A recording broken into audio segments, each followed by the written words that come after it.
The old yellow school bus groaned to a halt at the edge of the Adirondack forest. I pressed my face against the window, taking in the towering pines and the promise of adventure that lay beyond. My heart raced with excitement as I grabbed my backpack and joined the line of eager scouts filing out of the bus. "All right, Troop 192, our leader, Mr. Thompson, called out as we gathered in a semicircle around him. "Welcome to our annual camping trip. This year, we'll be exploring one of the most beautiful and challenging trails in the Adirondacks." I exchanged grins with my best friend Jake, who stood next to me. We'd been looking forward to this trip for months. Mr. Thompson continued, "Remember, stick together, follow the buddy system, and most importantly, respect nature. We're guests in these woods." As Mr. Thompson went over the final details of our itinerary, I couldn't shake the feeling that something was off. The forest seemed unusually quiet, devoid of the usual chittering of squirrels or songs of birds. I glanced around, half expecting to see someone, or something, watching us from between the trees. "Hey, Earth to Alex!" Jake's voice snapped me out of my thoughts. "You okay, buddy? You look like you've seen a ghost." I forced a laugh. "Yeah, just taking it all in. It's pretty intense out here, isn't it?" Jake nodded enthusiastically. "Totally. This is going to be epic. Come on, let's grab our gear and find a good spot for our tent." As we unloaded our equipment from the bus, I couldn't shake the eerie feeling. I tried to focus on the excitement of setting up camp, but my eyes kept darting to the dense undergrowth surrounding our clearing. "All right, scouts," Mr. Thompson called out. "Let's get those tents up before nightfall. Remember what we practiced." The clearing soon buzzed with activity as we all worked to set up our campsites. Jake and I found a nice spot near the edge of the clearing, with a good view of the surrounding forest. "Hey, Alex," Jake said as we hammered in our tent stakes. "Did you bring those new LED lanterns your dad got you?" I nodded, reaching into my pack. "Yeah, they're right here. They should last the whole trip without needing new batteries." As I pulled out the lanterns, a twig snapped in the forest behind us. I whirled around, my heart suddenly pounding. Jake looked up, noticing my reaction. "What's wrong?" I stared into the darkening woods but saw nothing out of the ordinary. I thought I heard something." Jake laughed. "Dude, we're in a forest. There's gonna be sounds. Probably just a squirrel or something." I tried to laugh it off, but the uneasy feeling persisted. "Yeah, you're probably right." As night fell, we gathered around the campfire for dinner and stories. The warm glow of the fire and the chatter of my fellow scouts helped ease my nerves, but I couldn't fully relax. Every now and then, I'd catch Mr. Thompson scanning the tree line, a slight furrow in his brow. After dinner, we roasted marshmallows and shared ghost stories. When it was my turn, I hesitated. "Come on, Alex," urged Sarah, one of the younger scouts. "You always have the best stories." I took a deep breath and began. "Okay, so there's this legend about these woods. They say there's something out there that watches hikers and campers, something that follows them, always just out of sight." The group leaned in, captivated. "They say you can hear its footsteps," I continued, my voice dropping to a whisper. "Heavy footsteps that seem to come from all around you. But no matter how hard you look, you can never see what's making them." A hush fell over the group. Even the crackling of the fire seemed muted. Suddenly, a loud snap echoed from the woods behind us. Several scouts yelped in surprise. Mr. Thompson quickly stood up. "All right, everyone. I think that's enough stories for tonight. Time to turn in. We've got an early start tomorrow." As we all headed to our tents, I noticed Mr. Thompson pull aside his assistant, Ms. Rodriguez. They spoke in hushed tones, glancing frequently at the surrounding forest. Inside our tent, Jake and I settled into our sleeping bags. "That was a great story, Alex." Jake yawned. "Where'd you hear it?" I shrugged, trying to appear nonchalant. "Oh, just something I made up." Jake was quiet for a moment. It didn't sound made up. It sounded real. Before I could respond, Jake's breathing deepened as he drifted off to sleep. I lay awake, staring at the roof of our tent, listening to the night sounds of the forest. Just as I was finally starting to doze off, I heard it. Footsteps. Heavy, deliberate footsteps circling our campsite. My eyes shot open, and I held my breath, straining to listen. The footsteps continued, slow and steady, making a complete circuit around our clearing. I wanted to wake Jake, to call out to Mr. Thompson, but fear kept me frozen in my sleeping bag. The footsteps grew closer to our tent, and I could have sworn I saw a shadow pass across the fabric. Then, as suddenly as they had started, the footsteps stopped. The forest fell into an unnatural silence. I must have eventually fallen asleep because the next thing I knew, early morning light was filtering through the tent. I sat up, memories of the night before flooding back. "Jake, wake up," I said, shaking my friend's shoulder. Jake groaned and rubbed his eyes. "What time is it?" "Early," I replied. "Come on, we need to check something." We unzipped the tent and stepped out into the misty morning. The rest of the camp was still quiet, with most scouts still asleep. "What are we looking for?" Jake asked, stifling a yawn. I circled our tent, examining the ground. Footprints, broken twigs, anything unusual. Jake joined in the search, but after a thorough inspection of the area around our tent and the perimeter of the clearing, we found nothing out of the ordinary. "Are you sure you weren't just dreaming, Alex?" Jake asked. I shook my head firmly. "No, I was awake. I know what I heard." Just then, Mr. Thompson emerged from his tent. He looked like he hadn't slept much either. "You boys are up early," he said, forcing a smile that didn't quite reach his eyes. I took a deep breath and decided to voice my concerns. "Mr. Thompson, did you hear anything strange last night?"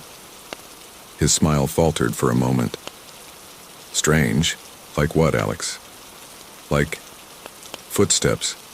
Heavy footsteps circling the camp." Mr. Thompson's expression turned serious.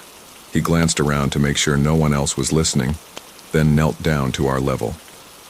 "Listen, boys," he said in a low voice. "The forest can play tricks on your mind, especially at night.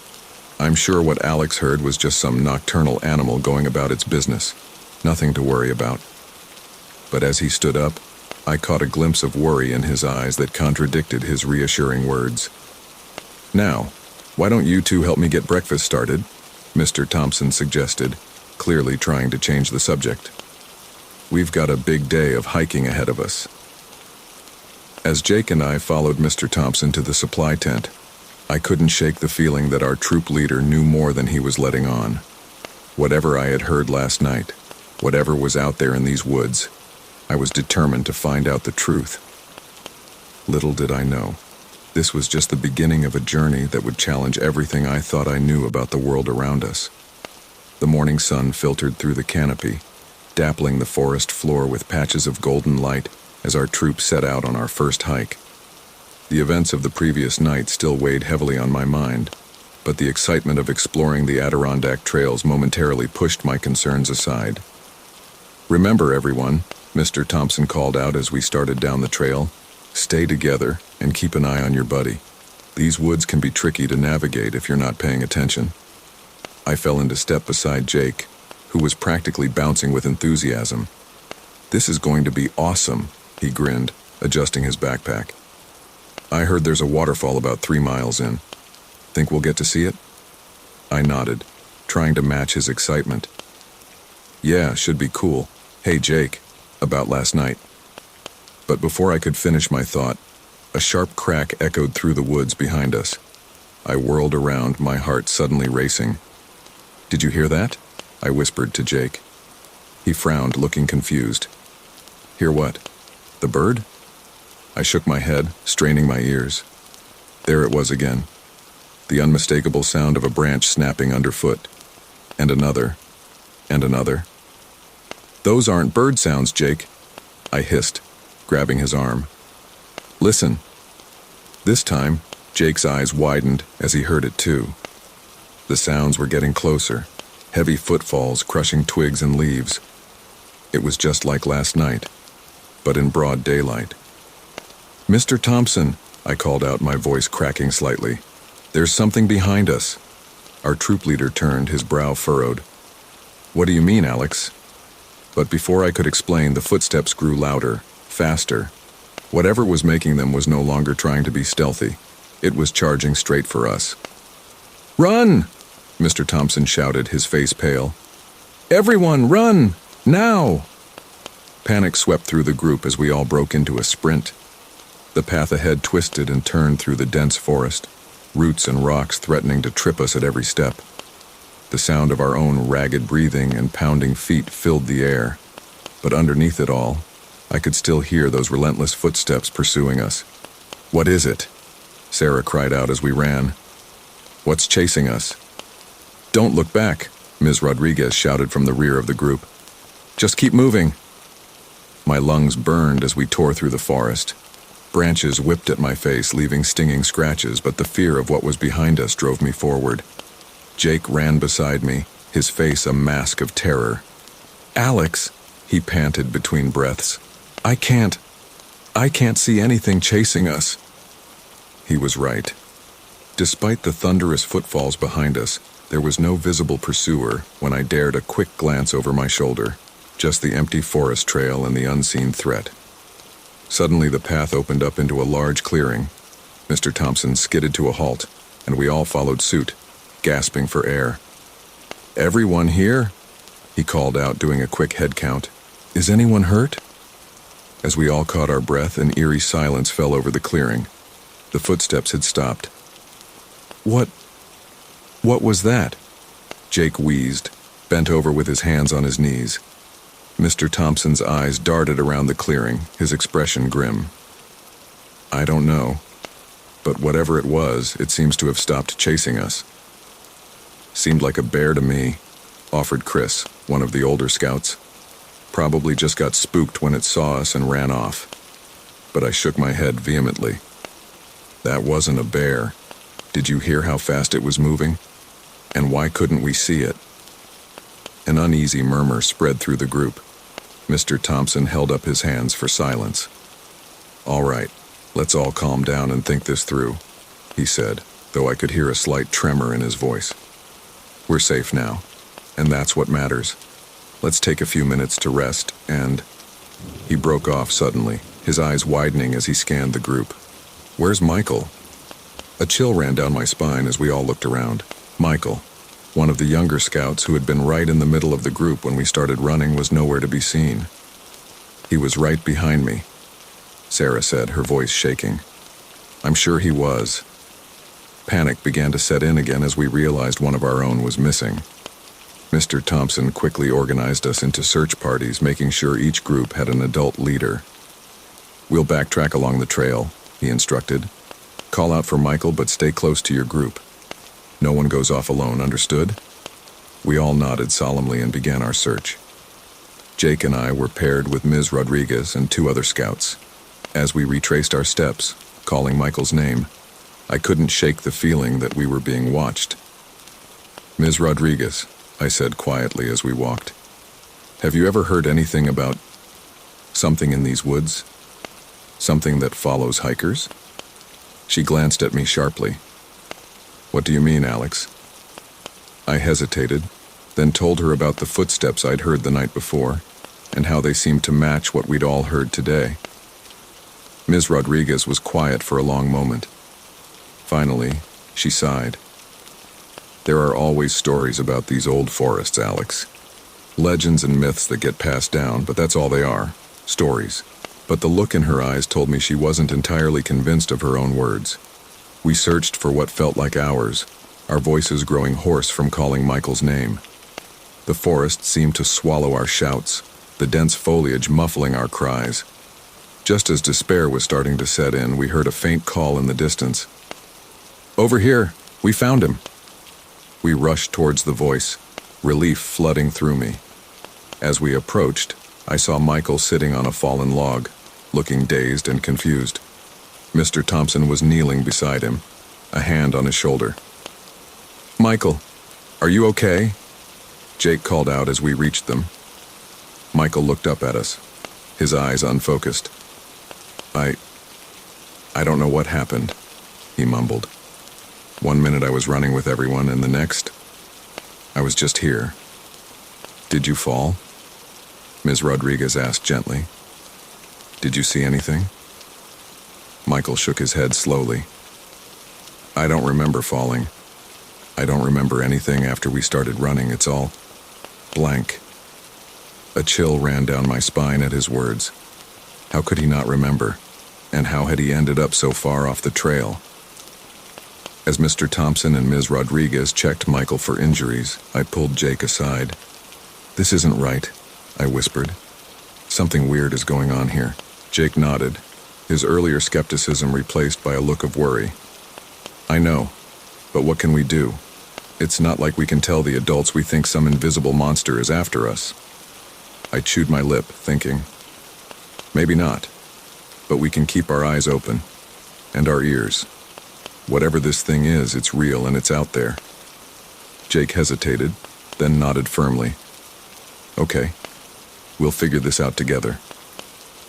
As we made our way back to the main trail, the group huddled close together. The excitement of the morning hike had been replaced by a tense wariness. Every snapping twig or rustling leaf made us jump. Mr. Thompson tried to lighten the mood. Well, folks, I think we've had enough excitement for one day. How about we head back to camp and have an early lunch?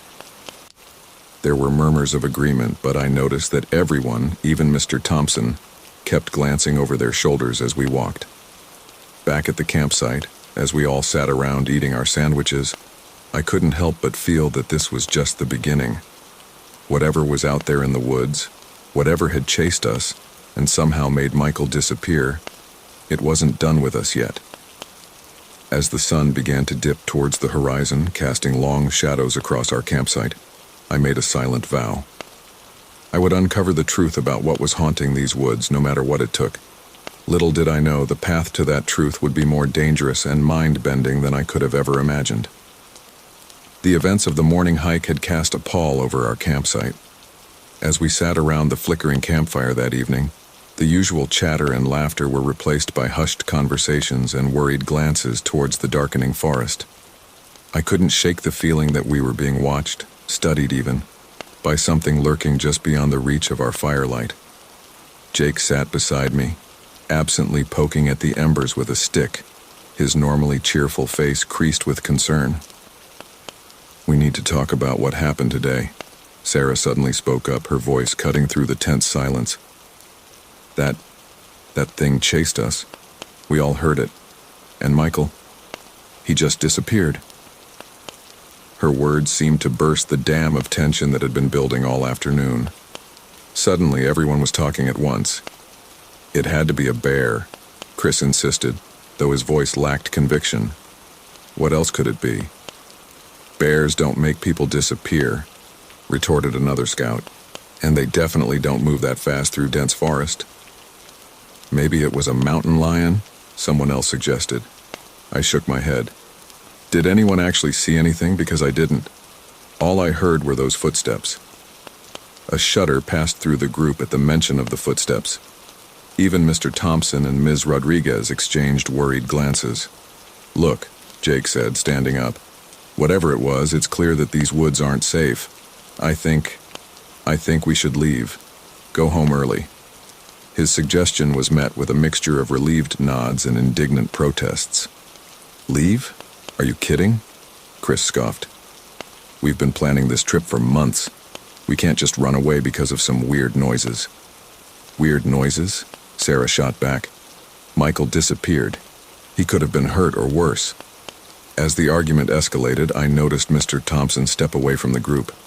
Curiosity piqued. I quietly followed him to the edge of our campsite. He was standing there, shining his flashlight on something carved into a tree trunk. As I approached, I could make out strange markings etched into the bark. Mr. Thompson? I called softly. What are those? He startled slightly, then sighed. Alex, I should have known you'd notice. He hesitated, then gestured me closer. Take a look, tell me what you see. I examined the markings closely. They weren't random scratches, but deliberate symbols.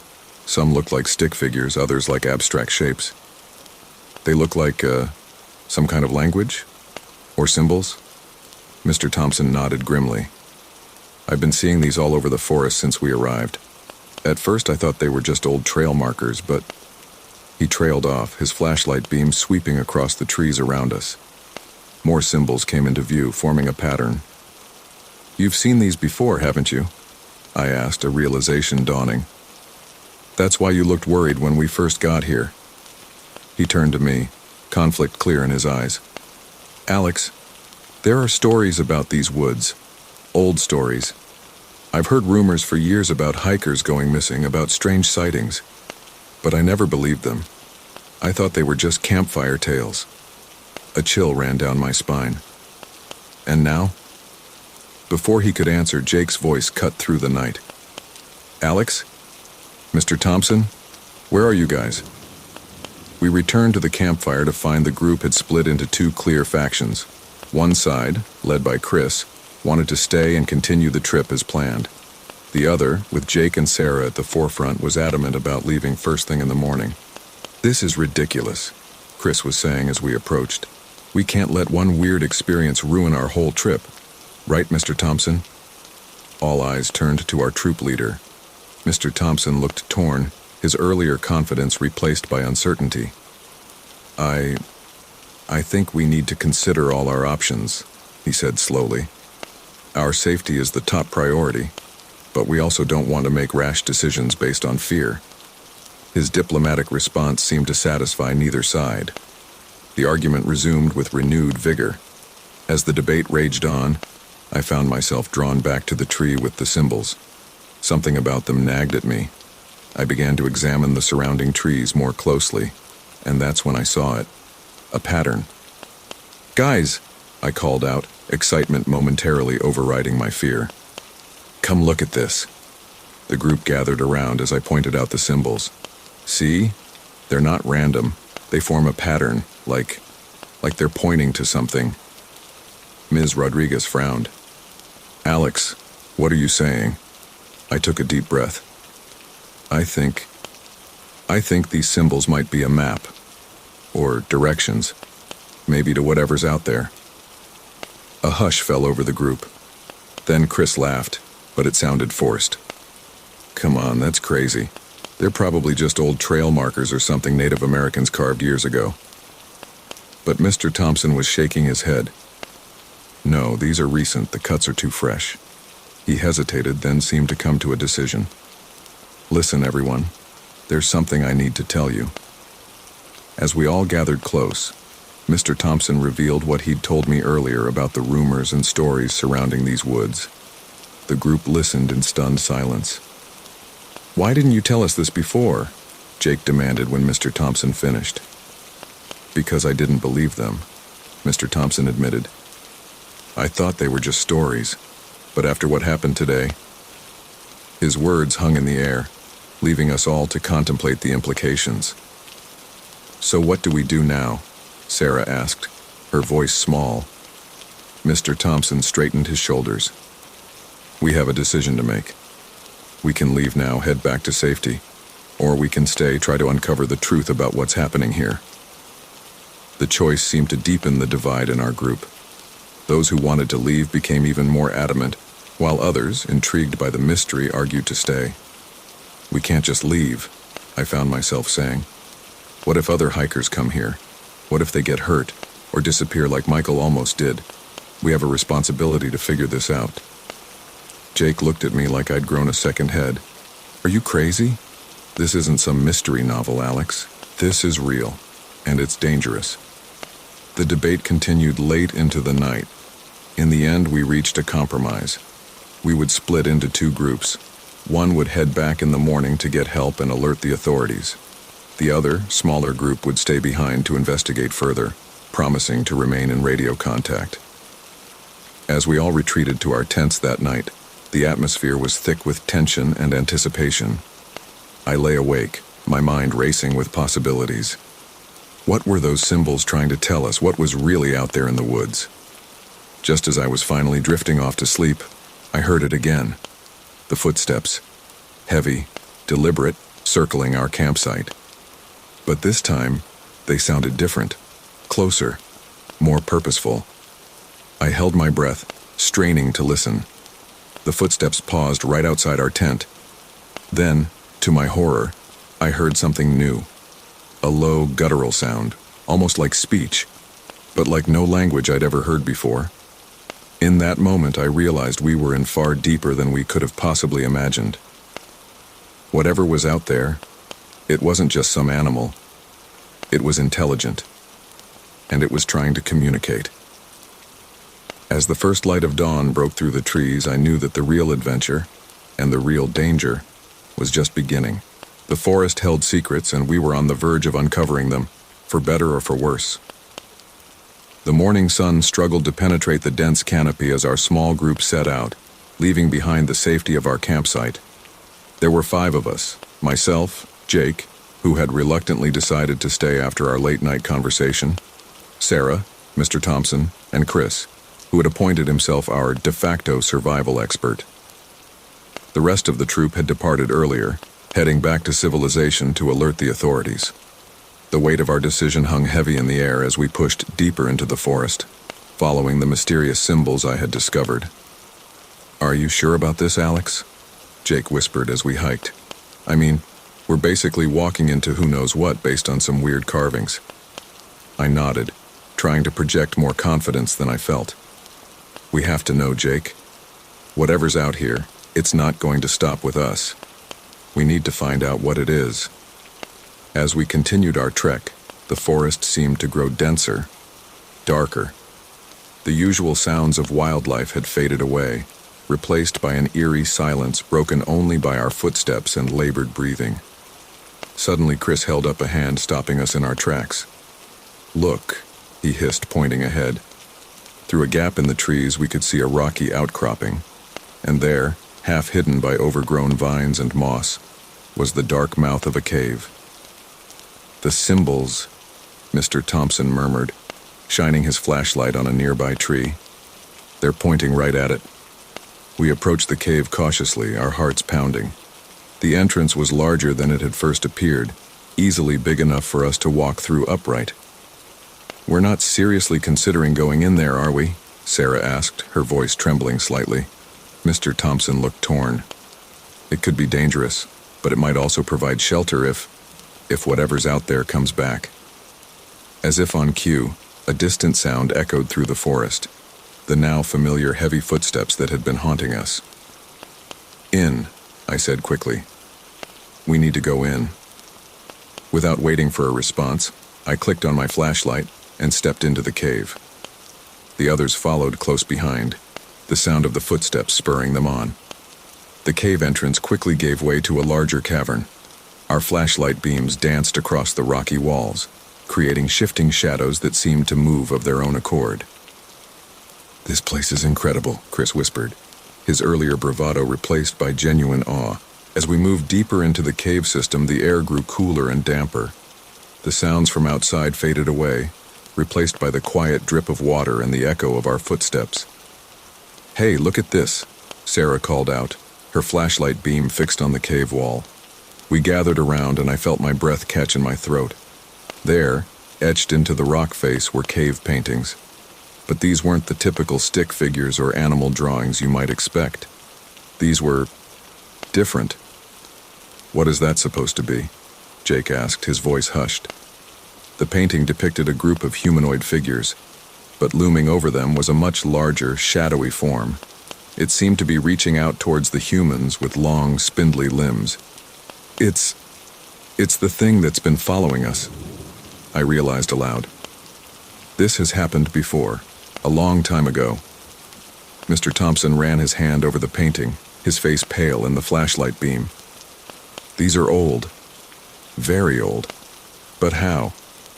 How could they have known about—" His words were cut off by a sudden, echoing boom that reverberated through the cave. We all jumped, huddling closer together instinctively. "What was that?" Sarah whispered, her eyes wide with fear. Before anyone could answer, the boom came again, louder this time, and with it, the unmistakable sound of heavy footsteps. "It's found us," Jake said, panic edging into his voice. "It's coming." "Deeper into the cave," Mr. Thompson ordered, his voice strained but authoritative. Now. We took off running, our flashlight beams bouncing wildly off the cave walls.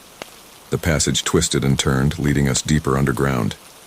The footsteps behind us grew louder, closer. "There!" Chris shouted, pointing ahead. "Another cavern." We burst into the larger space, our flashlights revealing a vast underground chamber. But before we could catch our breath or marvel at our surroundings, the unthinkable happened. With a deafening crack, the ground beneath our feet began to crumble. I felt the rock give way, and suddenly we were falling. "Alex!" I heard Jake scream, and I reached out blindly, managing to grab his hand. We tumbled through darkness, the air rushing past us. Just when I thought the fall would never end, we hit water with a tremendous splash. The shock of the cold water drove the air from my lungs. I kicked frantically, fighting to reach the surface.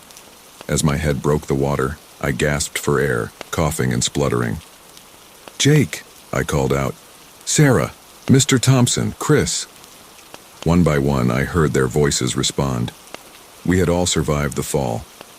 As we treaded water, our flashlights, miraculously still functioning, revealed that we had landed in an underground river. The current was strong, pulling us along. "We need to get to the shore," Mr. Thompson called out. "Everyone, swim to the right." Fighting against the current, we managed to make our way to a rocky outcropping. Exhausted and soaked to the bone, we pulled ourselves out of the water. "Is everyone okay?" Mr. Thompson asked, doing a quick head count. We all nodded, too out of breath to speak. As we caught our breath, I shone my flashlight around, trying to get our bearings. What I saw made me gasp. The cavern we had fallen into was enormous, its ceiling lost in darkness high above us. But it wasn't the size that caught my attention. It was what lined the walls. "Guys," I said, my voice barely above a whisper. "Look." All around us, growing from the cave walls and ceiling, were strange, glowing fungi. They emitted a soft blue-green light that bathed the cavern in an otherworldly glow. "Bioluminescent fungi," Mr. Thompson breathed. "I've never seen anything like this." As we stared in wonder at our surroundings, Chris's voice cut through our amazement. Guys? I hate to be the bearer of bad news, but how are we going to get out of here?" The reality of our situation came crashing down. We were deep underground, in an unmapped cave system, with no clear way out, and somewhere above us, the thing that had been stalking us was still out there. "The river," Sarah said suddenly. "It has to lead somewhere, right? Maybe to an exit?" Mr. Thompson nodded slowly. "It's our best bet. We follow the river and hope it leads us out of the cave system." As we gathered our wits and prepared to follow the underground river, I couldn't shake the feeling that we were on the verge of something big. The cave paintings, the bioluminescent fungi, the creature stalking us, it all had to be connected somehow. "Alex," Jake said, coming to stand beside me, "what do you think is really going on here?" I shook my head, my mind racing with possibilities. "I don't know, Jake, but I have a feeling we're about to find out." With one last look at the glowing cavern, we set off along the riverbank, our flashlights cutting through the darkness ahead. The sound of rushing water filled the air, punctuated by the occasional drip from the cave ceiling. As we walked, I couldn't help but feel that with each step, we were moving closer to the heart of the mystery. Whatever secrets these caves held, whatever truth lay behind the creature that had brought us here, we were on a path to discover it. And somewhere in the darkness ahead, answers awaited us. Answers that would change everything we thought we knew about the world around us. The underground river guided us through a maze of tunnels. Its rushing waters, our constant companion in the darkness. Our flashlights cast long shadows on the cave walls, creating an eerie dance of light and darkness. The bioluminescent fungi we had seen earlier became more prevalent, casting an otherworldly blue-green glow throughout the caverns. "It's beautiful," Sarah whispered, her voice filled with awe despite our dire situation. I nodded in agreement but couldn't shake the feeling that we were being watched. The fungi seemed to pulse with an inner light, almost as if they were alive and aware of our presence. As we navigated the treacherous terrain, I noticed something peculiar about the fungi's growth pattern. "Guys," I called out, "look at how these fungi are arranged. They're not random." Mr. Thompson shone his flashlight where I was pointing.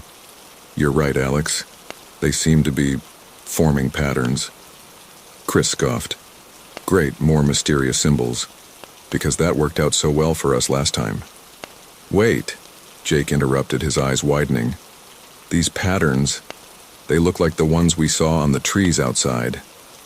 We all stared in amazement as the realization sunk in. The bioluminescent fungi were indeed growing in patterns similar to the carved symbols we had followed into the cave. "But how is that possible?" Sarah asked, her voice trembling slightly. "Who could have arranged fungi to grow like this?" Before anyone could answer, a low rumble echoed through the cave, causing small pebbles to rain down from the ceiling. "We need to keep moving," Mr. Thompson urged, his voice tense. "I don't like the sound of that."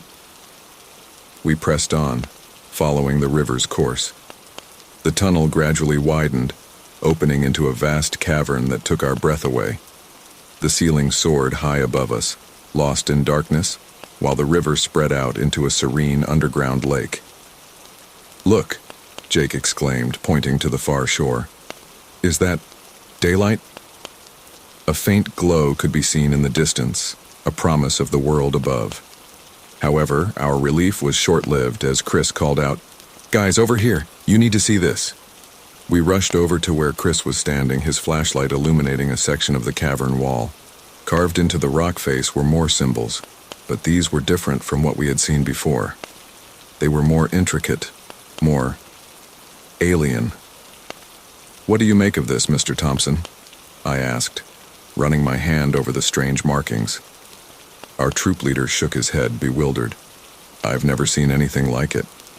It's not any language or writing system I'm familiar with." As we examined the wall more closely, Sarah gasped. "Look, there's something behind these vines." We carefully pulled away the thick vegetation, revealing a small alcove cut into the rock. And there, nestled in the recess, was a weathered leather-bound journal. With trembling hands, I carefully extracted the journal from its hiding place. "It looks old," I murmured, gently opening the cover. The pages were yellowed with age, filled with cramped handwriting and sketches. As I flipped through, my eyes widened. "Guys, this is incredible. It's a record of similar encounters dating back decades." We huddled around as I read aloud from the journal. June 15th, 1952. "The footsteps grow closer each night. We can hear them circling our camp, but we see nothing. The forest itself seems alive, watching us. The natives speak of an ancient guardian, a protector of these woods. But what is it protecting? And from whom?" "This is insane," Chris muttered, running a hand through his hair. "So what? We're dealing with some kind of forest spirit or something?" Mr. Thompson frowned, taking the journal from me to examine it closer. "I'm not sure, but this confirms that these encounters have been happening for a long time. We're not the first to experience this phenomenon." As Mr. Thompson continued to flip through the journal, his expression grew more troubled. "Listen to this entry," he said, reading aloud. "August 3rd, 1973. We've discovered strange markings throughout the forest. They seem to form a pattern leading deeper into the woods. Could they be a map, a warning, or an invitation? Tomorrow we follow where they lead." Sarah shivered. "That's exactly what happened to us. The symbols led us here." I nodded, a chill running down my spine. "It's like we're being herded. But why? What does it want from us?" Before anyone could respond, a loud splash echoed across the underground lake. We all whirled around, our flashlights scanning the water's surface. "What was that?" Jake whispered, his voice tight with fear. For a moment, all was still. Then, to our horror, pairs of glowing eyes began to appear on the lake's surface, surrounding us. "Oh my God," Sarah breathed. "What are those?" The eyes blinked in unison, creating a mesmerizing and terrifying display. They seemed to be watching us, studying us. Mr. Thompson's voice was steady, but I could hear the underlying tension. Nobody move. Stay calm. As we stood frozen in place, the eyes began to move, creating intricate patterns on the water's surface. It was beautiful and terrifying all at once. It's communicating, I realized aloud. The eyes, the fungi, the symbols, it's all connected. It's been trying to communicate with us this whole time. Chris looked at me like I'd lost my mind. Communicate? Alex, those things could be getting ready to eat us. But I shook my head, a strange calm washing over me. No, I don't think so. If it wanted to harm us, it could have done so already. I think it's been guiding us here, to show us something. As if in response to my words, the glowing eyes began to move in unison, creating a path across the lake towards the faint daylight we had spotted earlier. Mr. Thompson hesitated, then nodded decisively. I think Alex is right. We need to follow where it leads. Are you crazy? Chris exclaimed. We should be trying to get out of here, not following some glowing, well, whatever they are. But Jake stepped forward, his face set with determination. No, Alex and Mr. Thompson are right. We came here for answers. This might be our only chance to get them. Sarah nodded in agreement. I'm scared too, Chris. But I think we need to see this through. Outvoted, Chris reluctantly agreed, and we began to make our way around the edge of the lake, following the path laid out by the glowing eyes. As we approached the source of the daylight, we realized it wasn't sunlight at all, but a different kind of illumination. The tunnel opened up into a massive chamber, and what we saw there defied all explanation. The chamber was filled with advanced technology, unlike anything we had ever seen. Holographic displays flickered in the air, showing star charts and complex equations. Strange, pulsing crystals seemed to power the entire setup.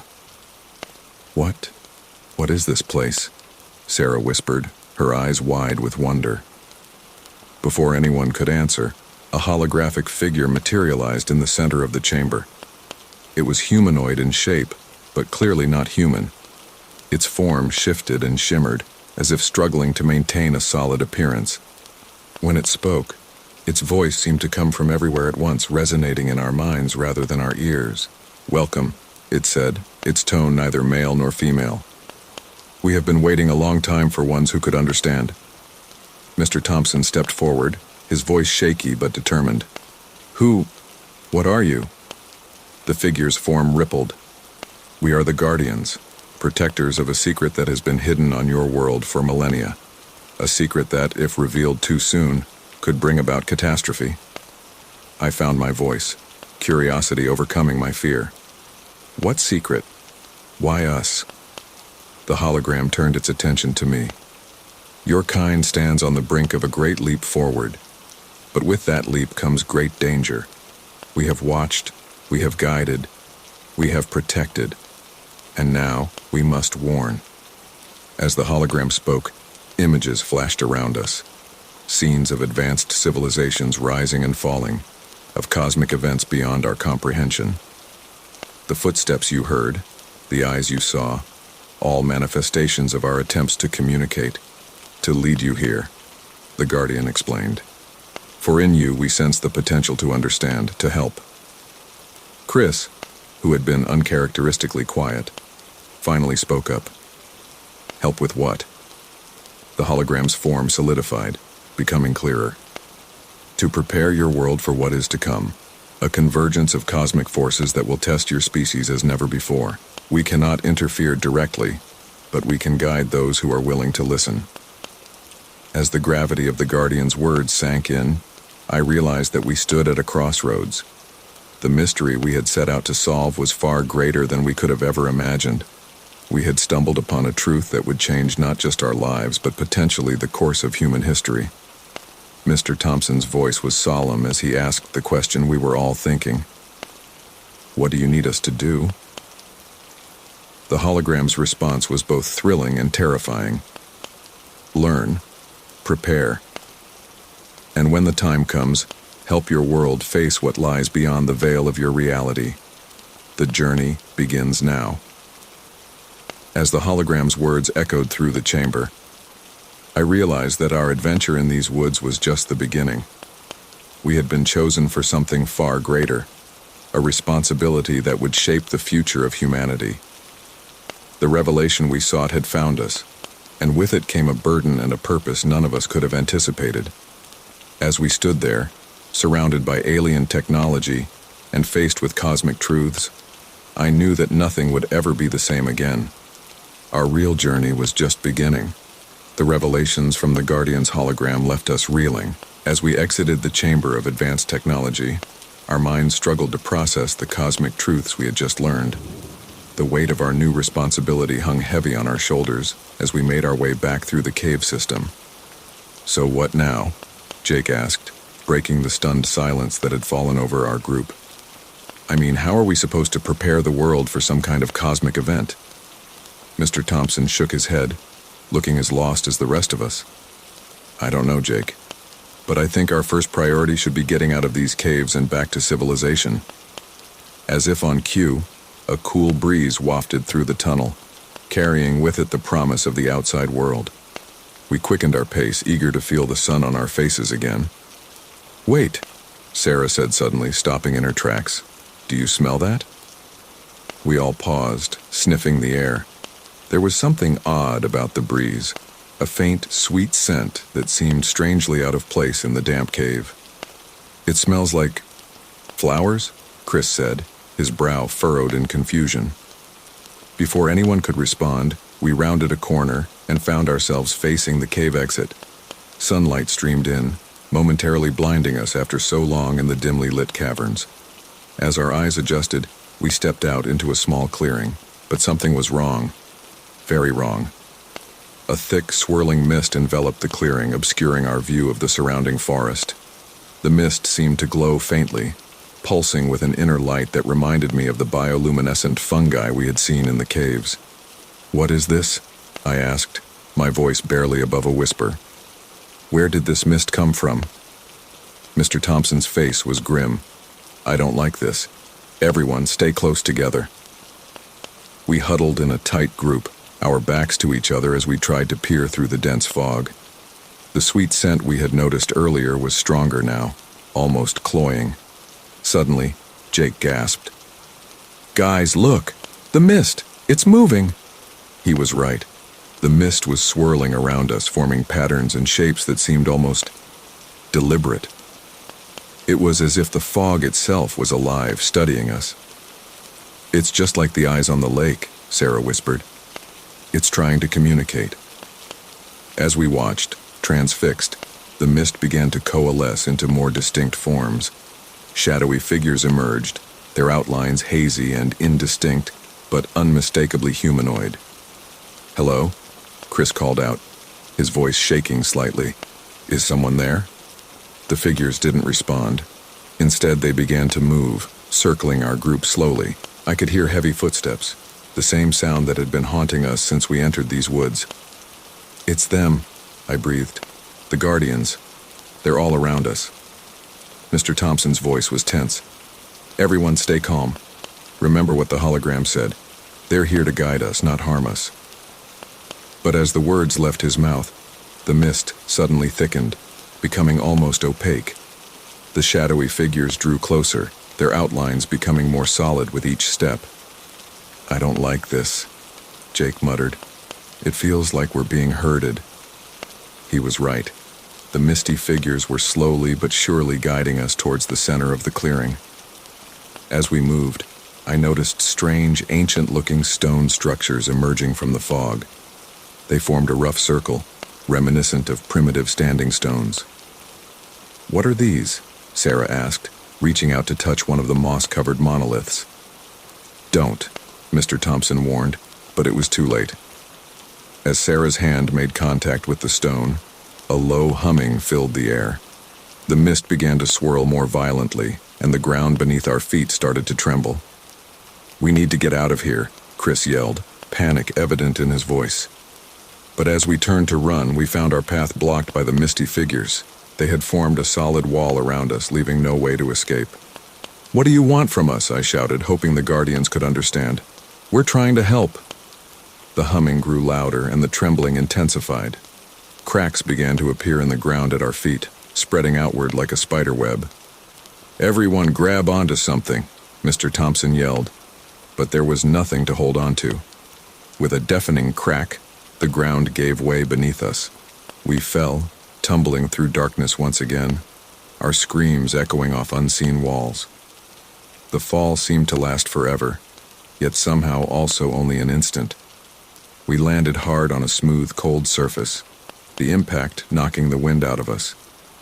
As we groaned and tried to catch our breath, soft lights flickered to life around us. We found ourselves in a vast underground chamber, unlike anything we had seen before.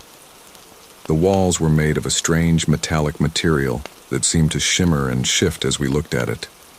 Complex patterns and symbols, similar to those we had seen in the forest and caves, covered every surface. "Where are we?" Jake asked, his voice filled with awe and fear in equal measure. Before anyone could answer, a holographic image flickered to life in the center of the chamber. It was similar to the Guardian we had encountered earlier, but this one seemed different, more solid, more present. "Welcome," the figure said, its voice resonating through the chamber. "You have passed the first test." "Test?" Chris exclaimed. "You call dropping us into a pit a test?" The hologram's expression remained impassive. "The journey you have embarked upon is not for the faint of heart. We needed to be certain of your resolve, your willingness to face the unknown." Mr. Thompson stepped forward, his face a mix of anger and curiosity. "You could have killed us. Why go to such extremes?" "Because," the hologram replied, "what we are about to show you, what we are about to entrust you with, is of utmost importance. The fate of your world, indeed of many worlds, hangs in the balance." As the hologram spoke, the walls of the chamber came to life. Images began to play across their surfaces, scenes of distant planets, of advanced civilizations, of cosmic events beyond our comprehension. "What you see before you," the Guardian continued, "is a record of our history, of the countless worlds we have watched over, guided, and sometimes failed to save."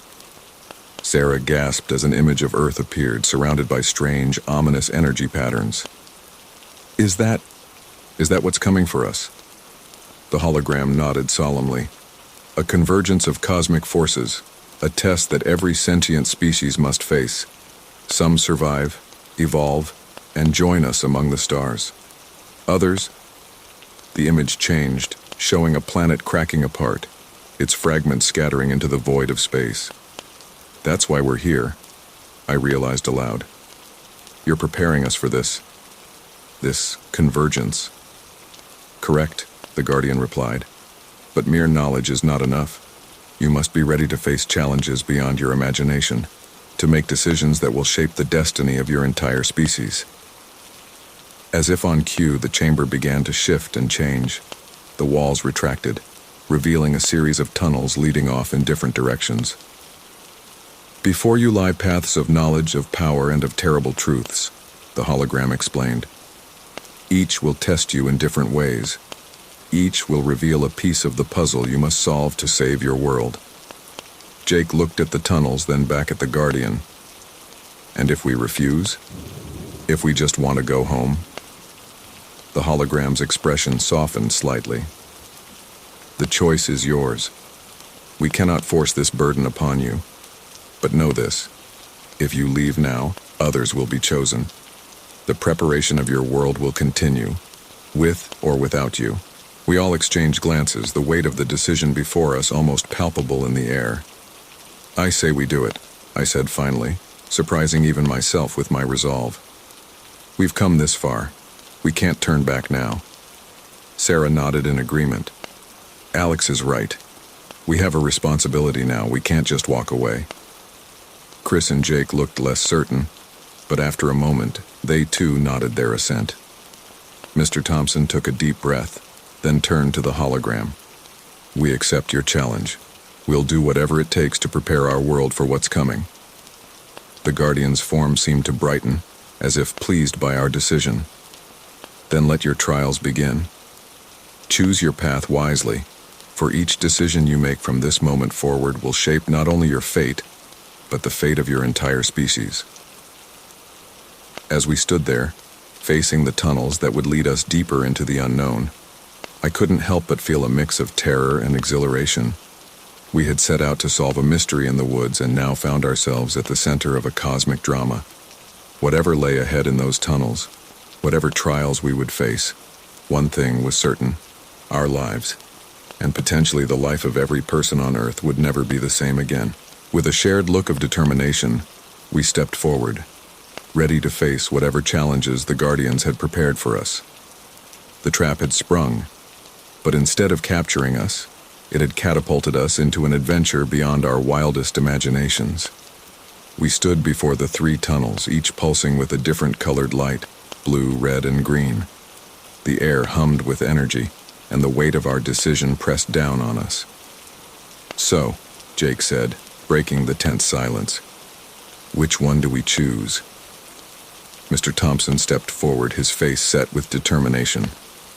"I think we should stick together. Whatever we face, we'll face it as a team."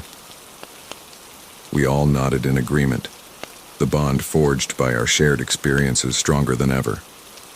"The blue tunnel," Sarah suggested. "It feels calmer somehow." Without further discussion, we stepped into the blue-lit passage.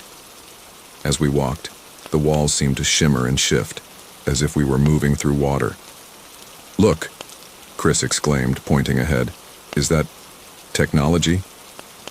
The tunnel opened into a vast chamber filled with sleek metallic structures.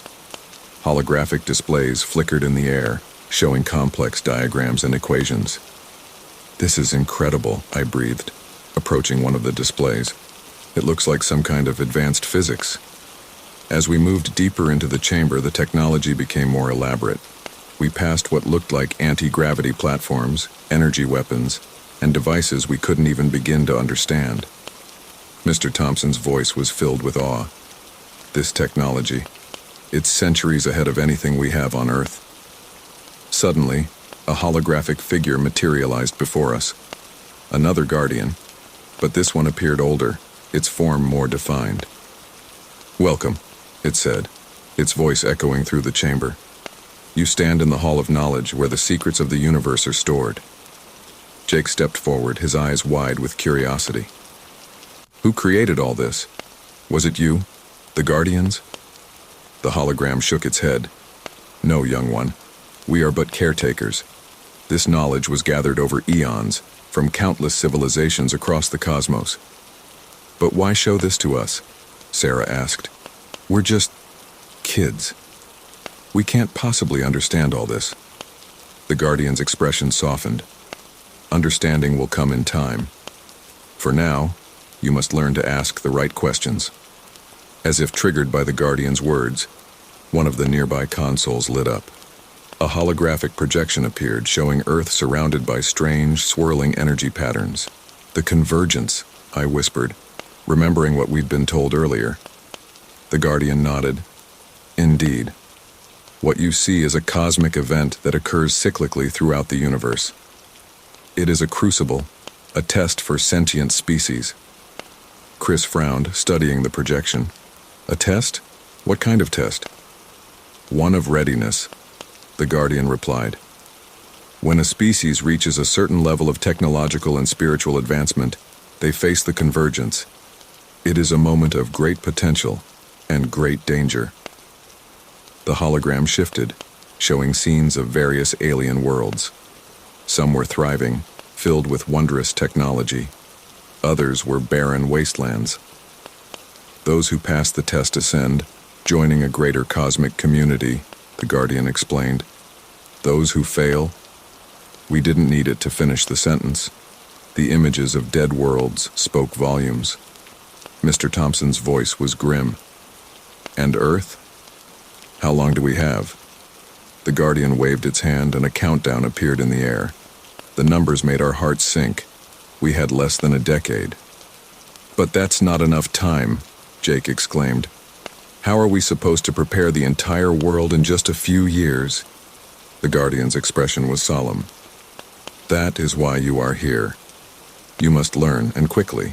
The knowledge in this chamber could advance your civilization by centuries, if used wisely.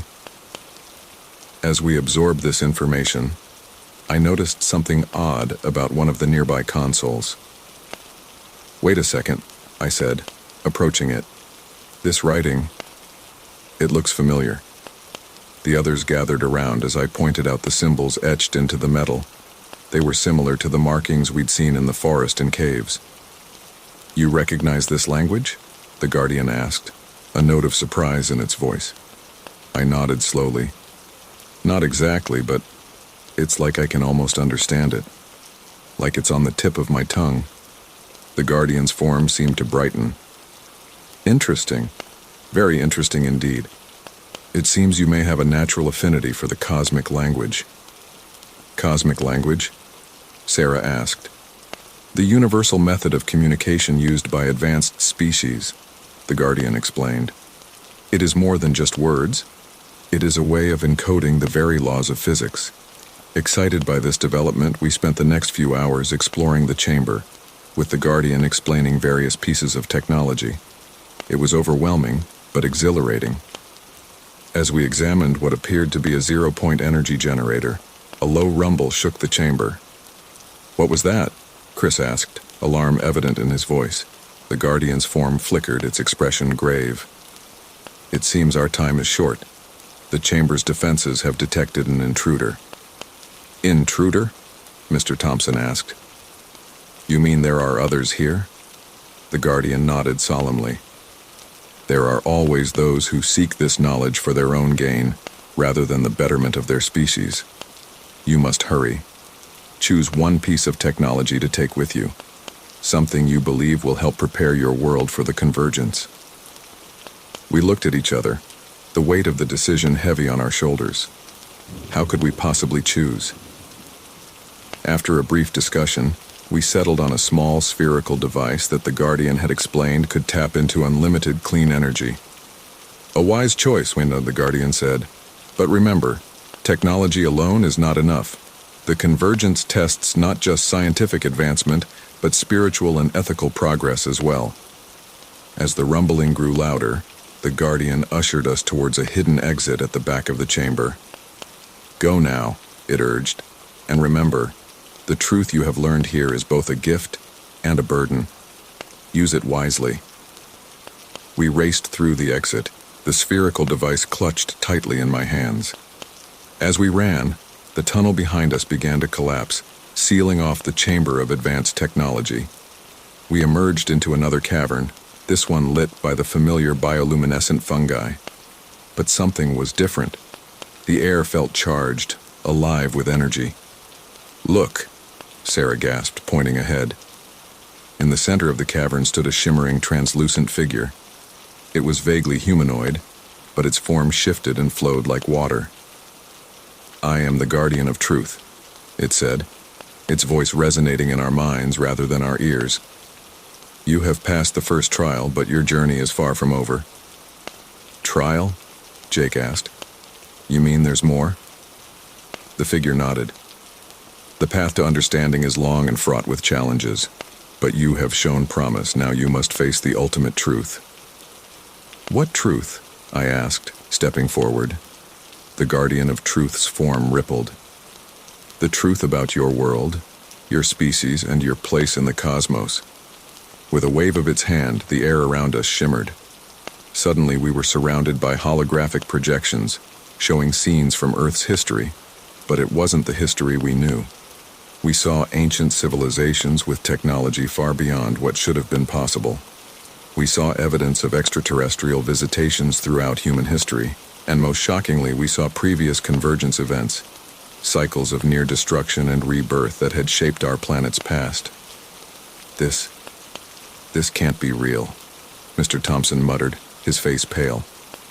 It is the truth you have long sought, the Guardian said. Your civilization stands on the shoulders of those who came before, those who faced the convergence and failed. But in failing, they left behind seeds of knowledge. waiting to be rediscovered.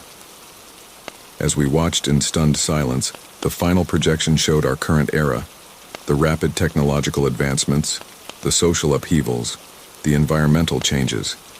All of it, we realized, was leading up to the coming convergence. Now you understand the true nature of your mission, the Guardian of Truth said.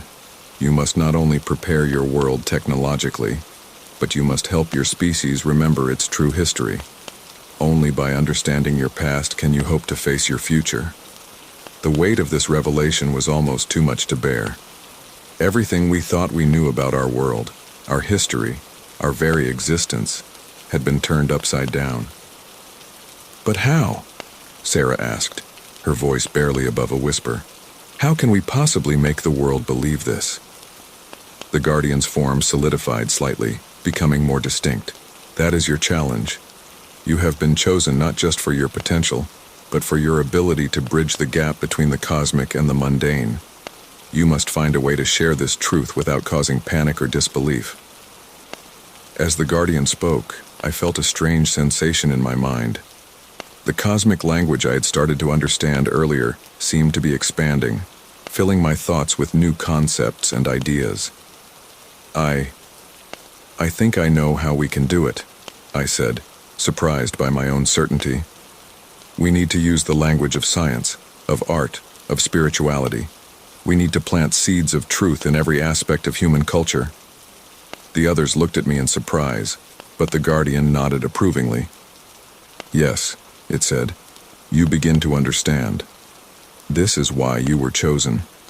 Each of you has a unique role to play in preparing your world. As we stood there, grappling with the enormity of what we had learned and the task ahead of us, I realized that our adventure in these woods had been just the beginning. We had sought the truth, and now we had found it. A truth bigger and more profound than we could have ever imagined. The Guardian of Truth began to fade, its final words echoing in our minds. Remember, the convergence is not just a test, but an opportunity for your species to take its place among the stars. The choice of how to use this knowledge is yours. Choose wisely. As the Guardian disappeared completely, we were left alone in the cavern, the weight of cosmic truth heavy on our shoulders. We exchanged looks of determination, knowing that our real work was just beginning. We had entered these woods as curious teenagers. We would leave them as guardians of a cosmic secret, tasked with preparing humanity for its greatest challenge yet. The truth had been revealed, and now it was up to us to decide what to do with it. The Guardian of Truth's final words still echoed in our minds as we stood in the dimly lit cavern, the weight of cosmic knowledge pressing down on us. The bioluminescent fungi pulsed softly, casting an ethereal glow over our small group. We were silent for a long moment, each of us trying to process the enormity of what we had just learned and the responsibility that had been thrust upon us. Finally, Jake broke the silence, his voice trembling slightly. So, what do we do now? How are we supposed to prepare the entire world for this convergence? Mr. Thompson ran a hand through his hair, looking more lost than I had ever seen him. I don't know, Jake. This is far beyond anything I ever expected when I agreed to lead this camping trip. Sarah, who had been examining the spherical energy device we had brought from the Hall of Knowledge, looked up. Maybe we should start with this, she suggested, holding up the device. If we can introduce this technology to the world, it could solve our energy crisis and push our civilization forward. Chris shook his head vehemently. Are you kidding? We can't just hand over advanced alien tech to the world. Do you have any idea what governments or corporations would do with that kind of power? But we can't just keep it to ourselves either, I argued. The Guardian said we need to prepare the entire world, not just a select few. As our debate grew more heated, the cavern suddenly rumbled, causing small stones to rain down from the ceiling. We all fell silent, looking around nervously. We need to get out of here, Mr. Thompson said firmly. Whatever we decide, we can't do it trapped underground. We nodded in agreement and began to make our way towards what we hoped was an exit. As we walked, The debate continued in hushed tones. "I still think we should take the technology and go public with everything we've learned," Sarah insisted. "The world deserves to know the truth." Jake shook his head. "And cause a global panic?" "Sarah, think about it. If we tell everyone that some cosmic event is coming that could potentially wipe out our civilization, it'll be chaos." "But if we don't tell anyone, how are we supposed to prepare?" Sarah countered. As they argued, I noticed Chris had fallen silent, a thoughtful look on his face. "What are you thinking, Chris?" I asked. He hesitated for a moment before speaking. "I was just thinking, what if we don't have to choose? What if there's a middle ground?" We all turned to look at him, intrigued. Chris rarely spoke up with ideas, preferring to follow rather than lead, but now he seemed energized. "Go on," Mr. Thompson encouraged. Chris took a deep breath. "Okay, hear me out. What if we use the knowledge we've gained, but we introduce it slowly? We don't go public with everything at once, but we find ways to nudge the world in the right direction." "How would we do that?" Jake asked, skepticism evident in his voice. "Well," Chris continued, warming to his idea. "Alex, you said earlier that you were starting to understand the cosmic language, right?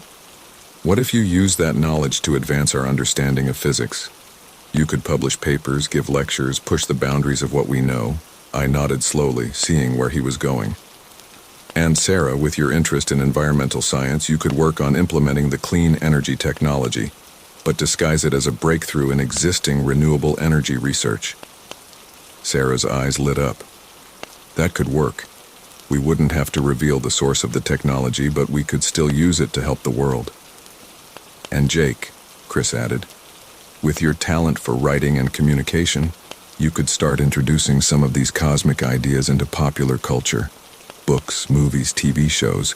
Plant the seeds of these concepts in people's minds so that when the truth eventually comes out, it won't be such a shock." We all stared at Chris in amazement. It was a brilliant plan, a way to fulfill our mission without causing the panic we feared. Mr. Thompson clapped Chris on the shoulder. "That's excellent thinking, Chris. I'm impressed." Chris blushed slightly at the praise. "Thanks.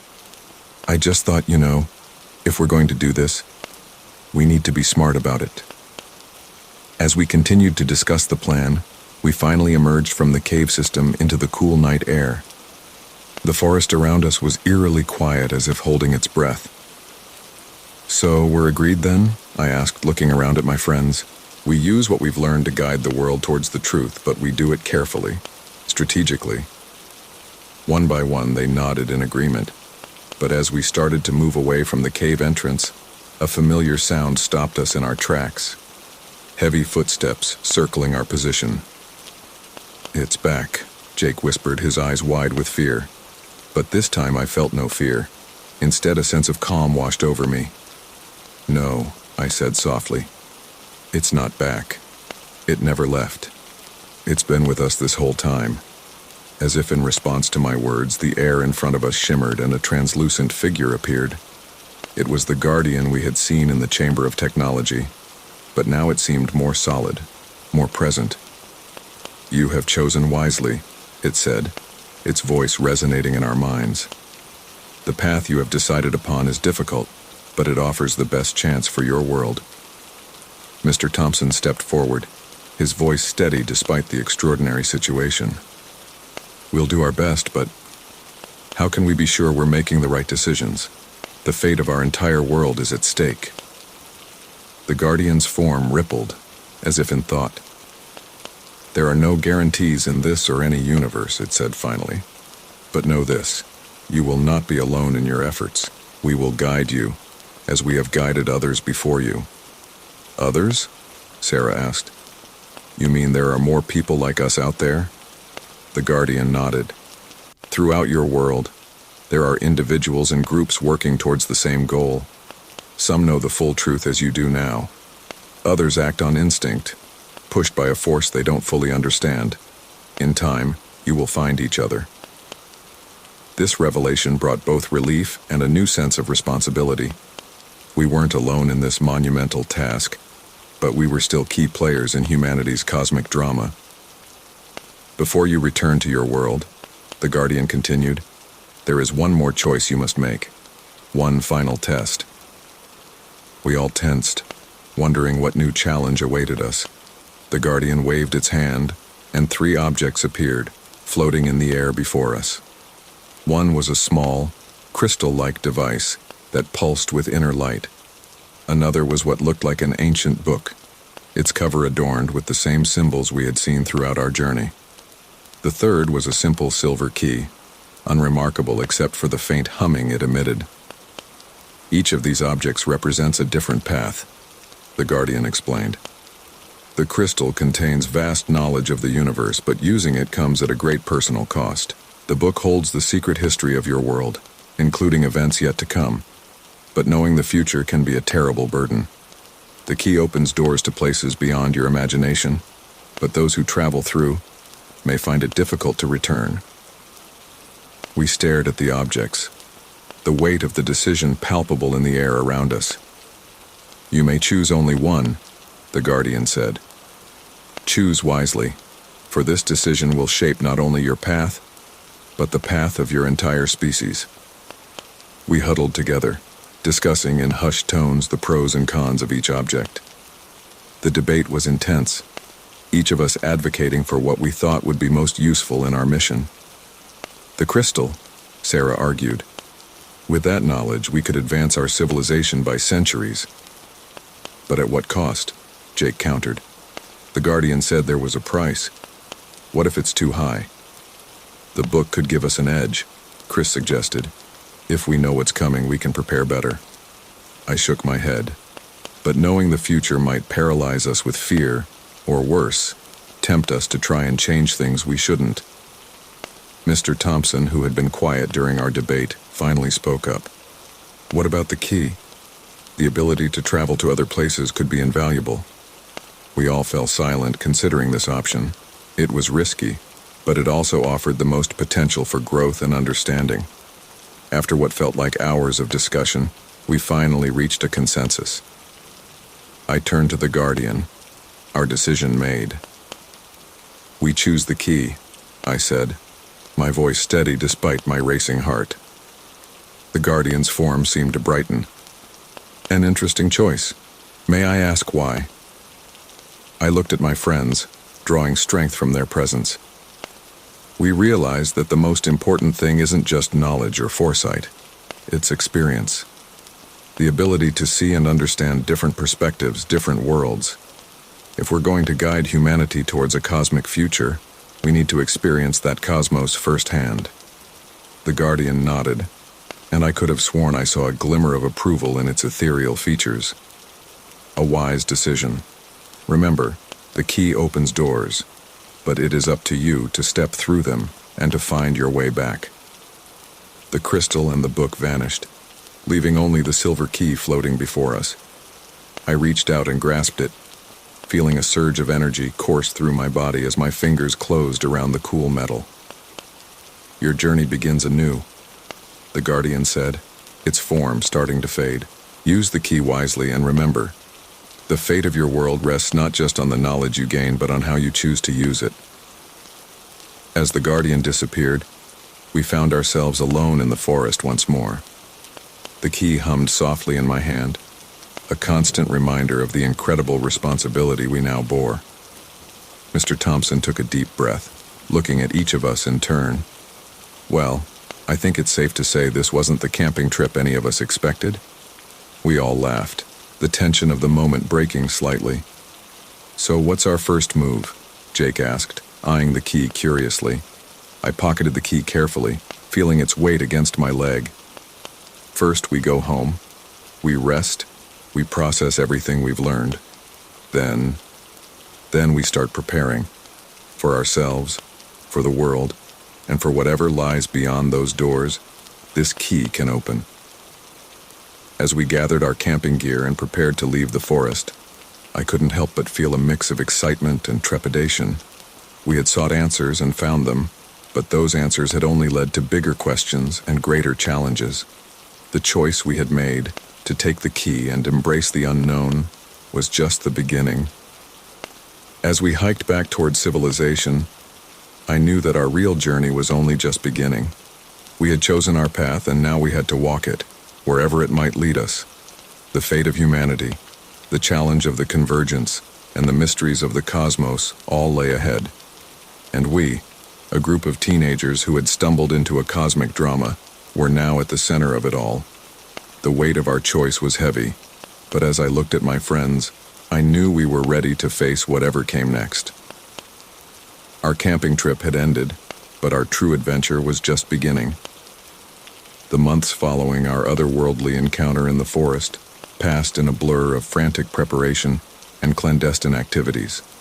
Each of us had taken on specific roles in our mission to gradually prepare humanity for the coming convergence. I had immersed myself in advanced physics, using my growing understanding of the cosmic language to push the boundaries of human knowledge. Sarah focused on implementing clean energy solutions based on the technology we had brought back. Jake worked tirelessly to weave cosmic concepts into popular culture through his writing, while Chris coordinated our efforts and kept us connected to other groups working towards the same goal. Mr. Thompson, to our surprise, had proven to be an invaluable asset. His connections in the academic world opened doors that would have otherwise remained closed to a group of teenagers. We met regularly in secret, often in the very woods where our adventure had begun. On one such meeting, as autumn leaves crunched beneath our feet, I finally broached the subject we'd all been avoiding. "Guys," I said, my hand unconsciously moving to the key in my pocket, "I think it's time we used this." The others fell silent, exchanging nervous glances. "Are you sure, Alex?" Sarah asked, her voice tinged with concern. "We don't know what's on the other side of those doors." Jake nodded in agreement. "Plus, the Guardian warned that it might be difficult to return. What if we get stuck somewhere?" I understood their hesitation. The key represented a leap into the unknown, a risk that could potentially derail all our careful planning. But I also felt deep in my bones that it was necessary. "I know it's risky," I admitted. "But think about it. We're trying to prepare humanity for a cosmic event, for a reality beyond our current understanding. How can we do that effectively if we haven't experienced it ourselves?" Chris, who had been quiet until now, spoke up. "Alex has a point. We've been working with theories and secondhand knowledge. Maybe it's time we saw things for ourselves." Mr. Thompson stroked his chin thoughtfully.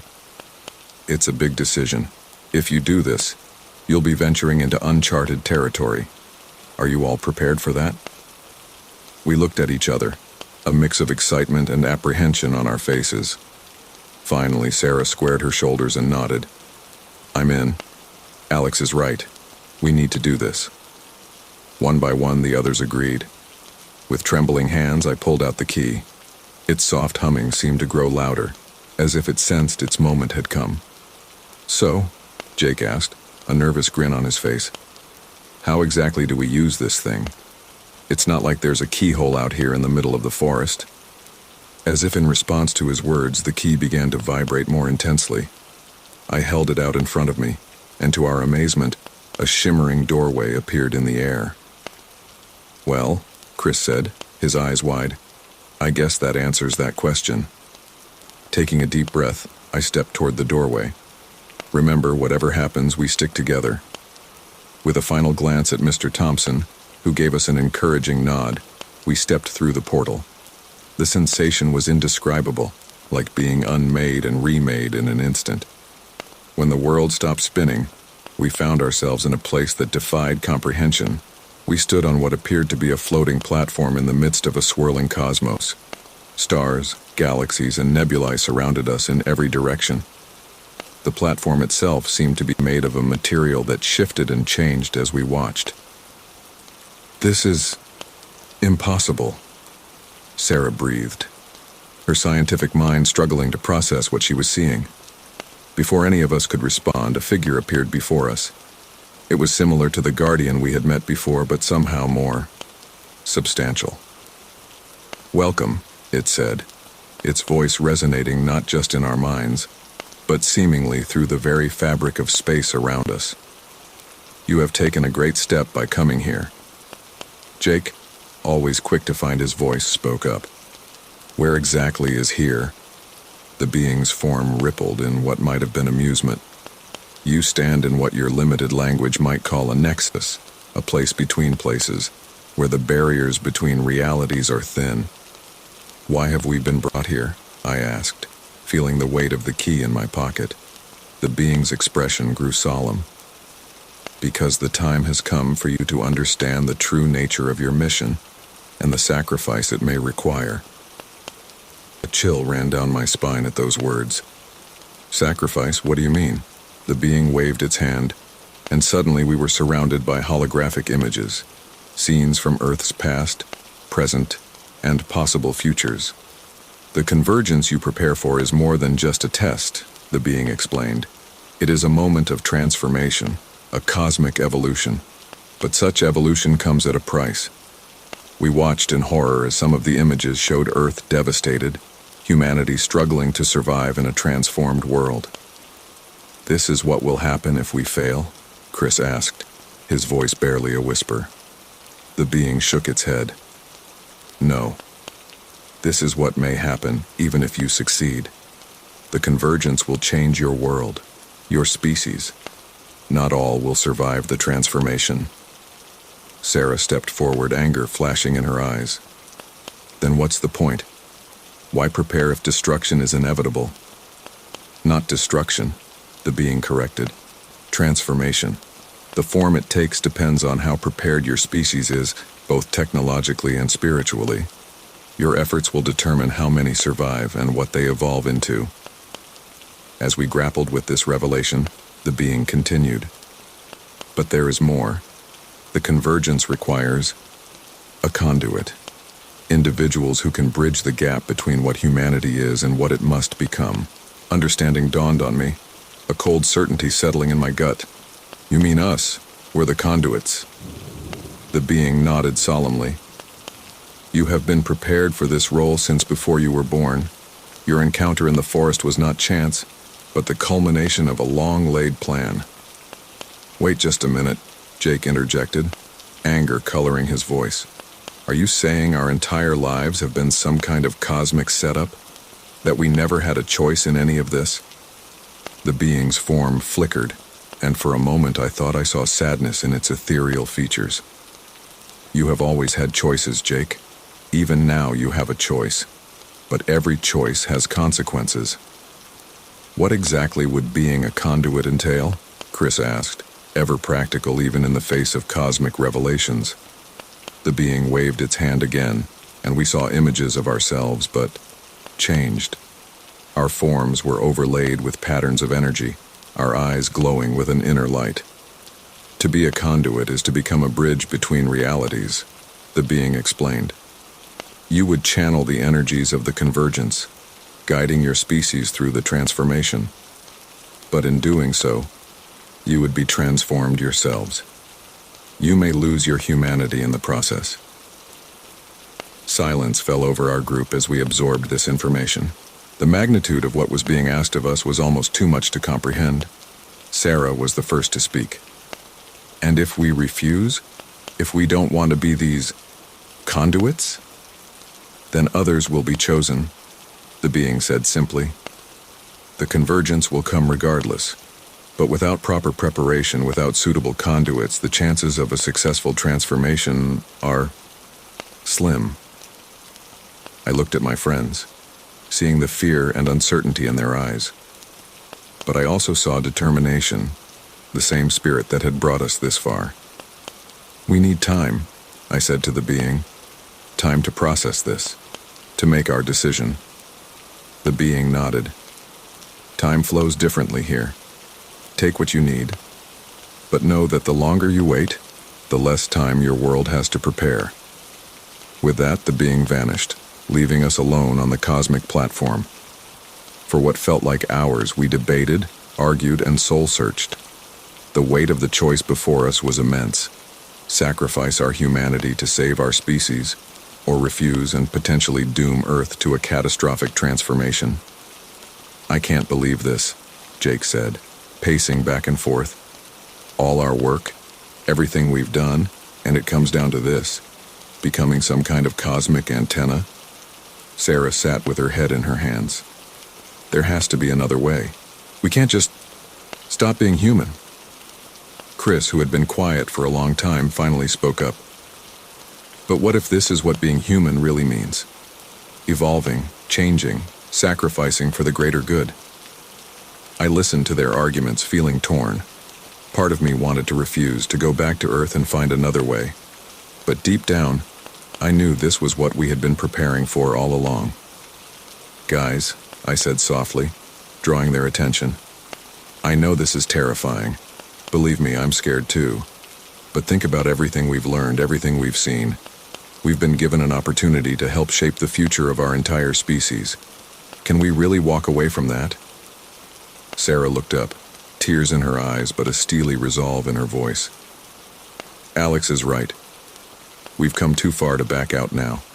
Whatever happens, whatever we become, at least we'll know we did everything we could to help humanity survive. Jake stopped pacing, a conflicted look on his face. I don't like it, but I'm in.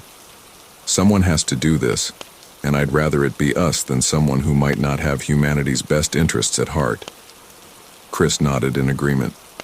We're in this together. Whatever happens, we face it as a team. As we came to our decision, the being reappeared. You have chosen to accept your role, it said. Not a question, but a statement. I stepped forward, speaking for the group. We have, but we have conditions. We want guarantees that our families will be protected during the convergence. And we want the ability to guide the process as much as possible. We're not just going to be passive conduits. The being's form seemed to brighten. Your conditions are acceptable. Your courage and dedication will serve your species well in the trials to come.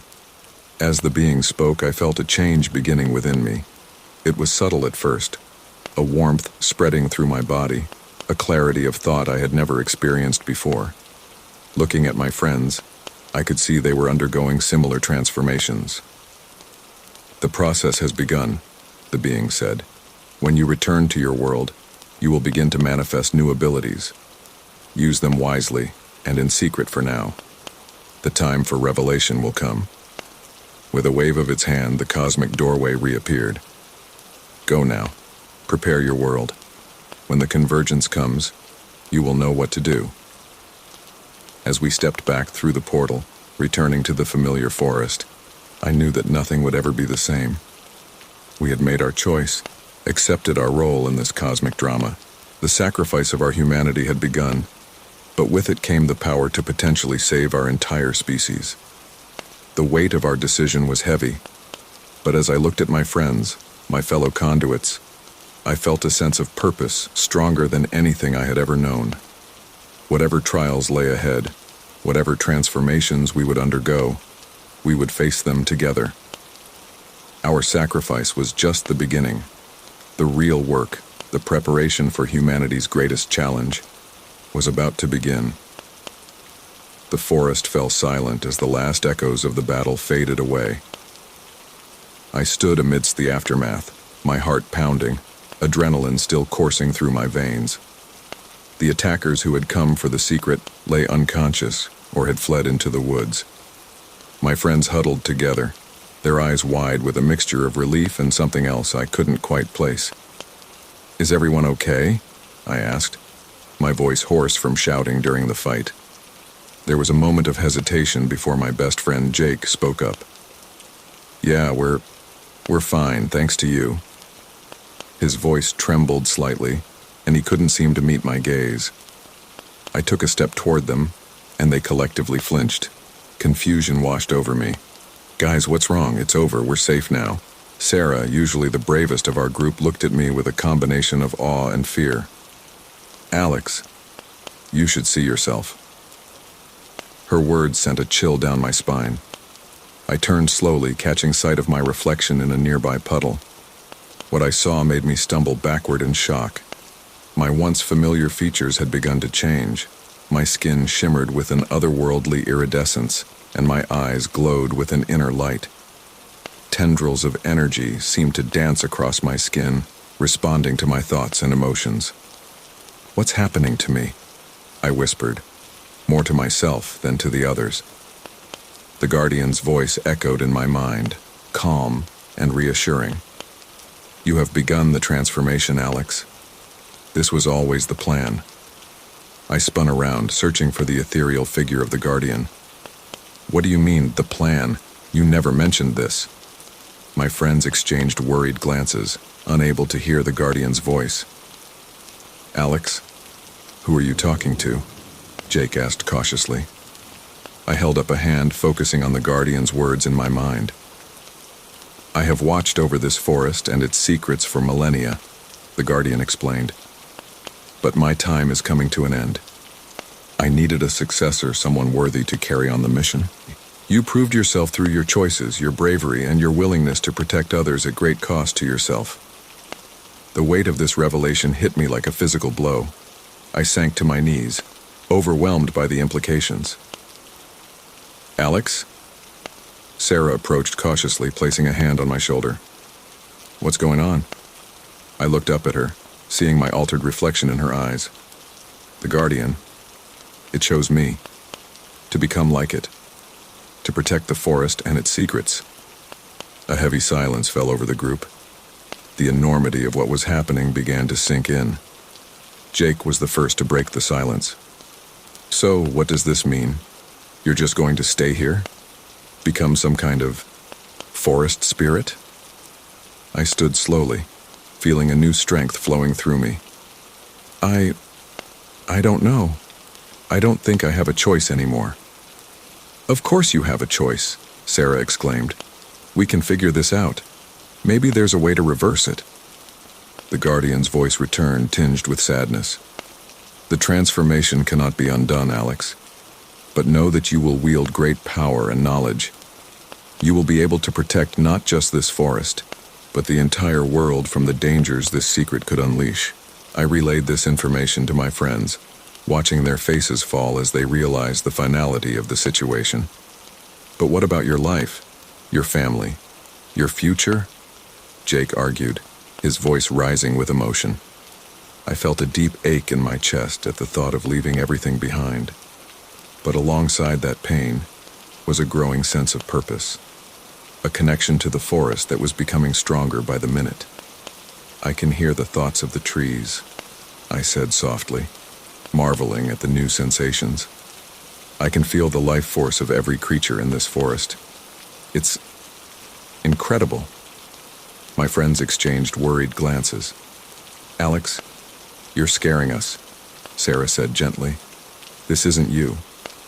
I turned to face them fully, noting how they instinctively took a step back. I'm still me, guys. I'm just more now. I can't explain it, but I know this is what I'm meant to do. The Guardian's presence enveloped me, filling me with ancient knowledge and power. I could see the lines of energy that crisscrossed the forest, the delicate balance of nature that needed protection. It's time for you to leave, I said, my voice carrying a new authority. I'll make sure you get out of the forest safely. We're not leaving you here, Jake protested.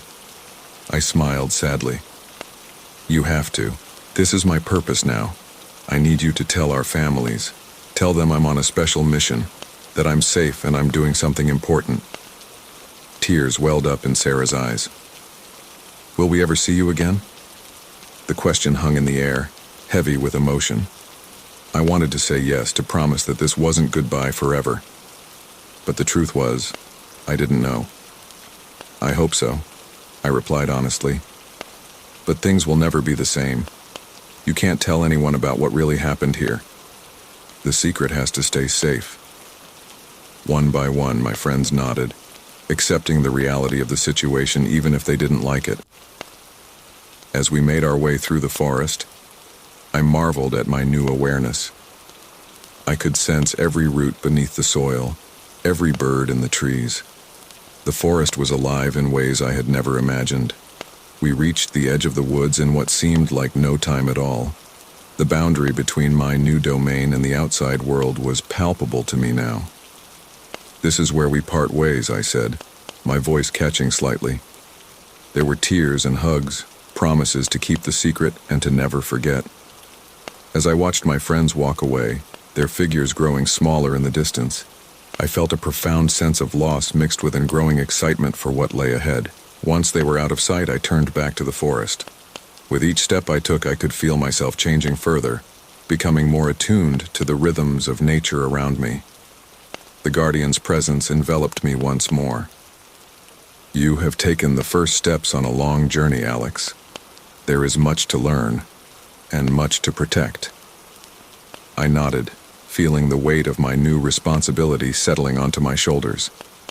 I'm ready. As night fell, I moved through the forest, my footsteps now as silent as a whisper. I could sense the edges of my friends' minds as they made their way home, ensuring their safe passage. They would never see who I had become, this new guardian of the forest, but I would watch over them, and over all who entered these woods, protecting the ancient secret and maintaining the delicate balance of nature. As the moon rose over the treetops, I embraced my new existence fully.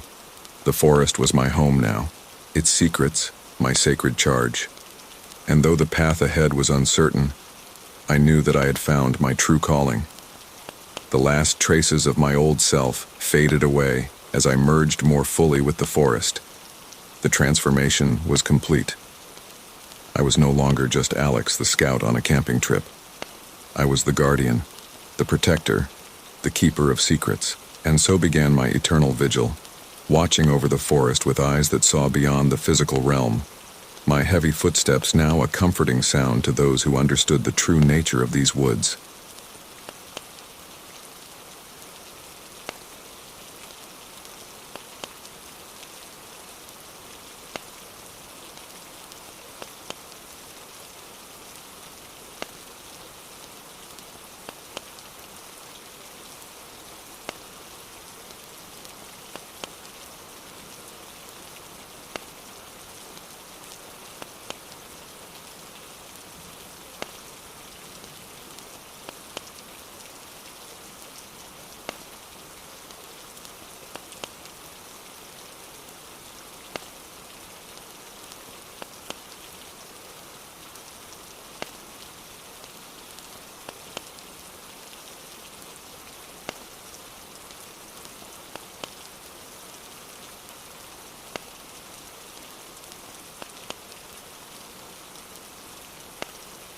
The summer heat bore down on me as I trudged through the dense Ozark forest. Sweat trickled down my back and my boots were caked with mud. I'd been hiking for hours, far off the beaten path, searching for a rumored waterfall that supposedly only a handful of locals had ever seen. "This is pointless, Jake," I muttered to myself, swatting away a persistent mosquito. "You're lost. Admit it." Just as I was about to give up and turn back, something caught my eye. Through a gap in the trees, I spotted an unusual formation of stones. Curiosity piqued, I pushed through the undergrowth for a closer look. What I saw made me gasp. A structure of massive stone blocks stood before me, partially obscured by vines and moss. It looked ancient, yet somehow out of place in the Missouri wilderness. "What the hell?" I whispered, circling the structure. It was roughly pyramidal in shape, but with odd angles and protrusions that defied conventional architecture. I pulled out my phone to check my GPS location and frowned at the screen. According to the map, I was in the middle of nowhere. No structures, ruins, or anything man-made for miles. I snapped a few photos and fired off a group text to my friends, Sarah and Mike. "Guys, you're not going to believe what I just found." "How fast can you get to the trailhead?" Sarah replied almost immediately. "What's up, Jake? Find your waterfall?" "Forget the waterfall. This is bigger. Much bigger." Mike chimed in. "Dude, we're supposed to be prepping for finals. This better be good." I sent them a photo of the structure. The response was instantaneous. Sarah, "Holy shit. Where is that?" Mike, "I'm in. Be there in 30. I grinned, my excitement building. "I'll mark the trail. Bring camping gear. We might want to stay the night." As I waited for my friends, I continued to explore the immediate area. The stone structure was larger than I initially thought, with sections disappearing into the thick forest. I ran my hand along the cool, smooth surface of the blocks. Despite their apparent age, they felt unnaturally pristine under the layers of vegetation. A glint of something caught my eye. I brushed away some moss to reveal strange symbols etched into the stone. They looked like no writing system I'd ever seen. Fluid, almost organic shapes that seemed to shimmer in the dappled sunlight. Weird, I murmured, tracing one of the symbols with my finger. For a moment I could have sworn it moved under my touch, but I blinked and it was static once more. The sound of voices in the distance snapped me out of my reverie. "Jake, where are you?" Sarah called. "Over here," I shouted back, waving as my friends emerged from the trees. Sarah's eyes widened as she took in the scene. "Oh my God, Jake, what is this place?" Mike circled the structure, his face a mixture of awe and skepticism. "This can't be real. How has nobody found this before?" I shrugged. "No idea. It's not on any map I've seen. And look at this." I showed them the symbols I'd uncovered. Sarah, an anthropology major, leaned in for a closer look. "I've never seen anything like this. It doesn't match any known ancient script." "Maybe it's a hoax?" Mike suggested. "Some movie set left behind or something?" I shook my head. "These stones weigh tons. You couldn't just leave this out here without someone noticing." As we debated, the sun began to dip towards the horizon, painting the sky in brilliant oranges and pinks. "We should set up camp," I said. "We can explore more in the morning." We found a small clearing near the structure and set up our tents.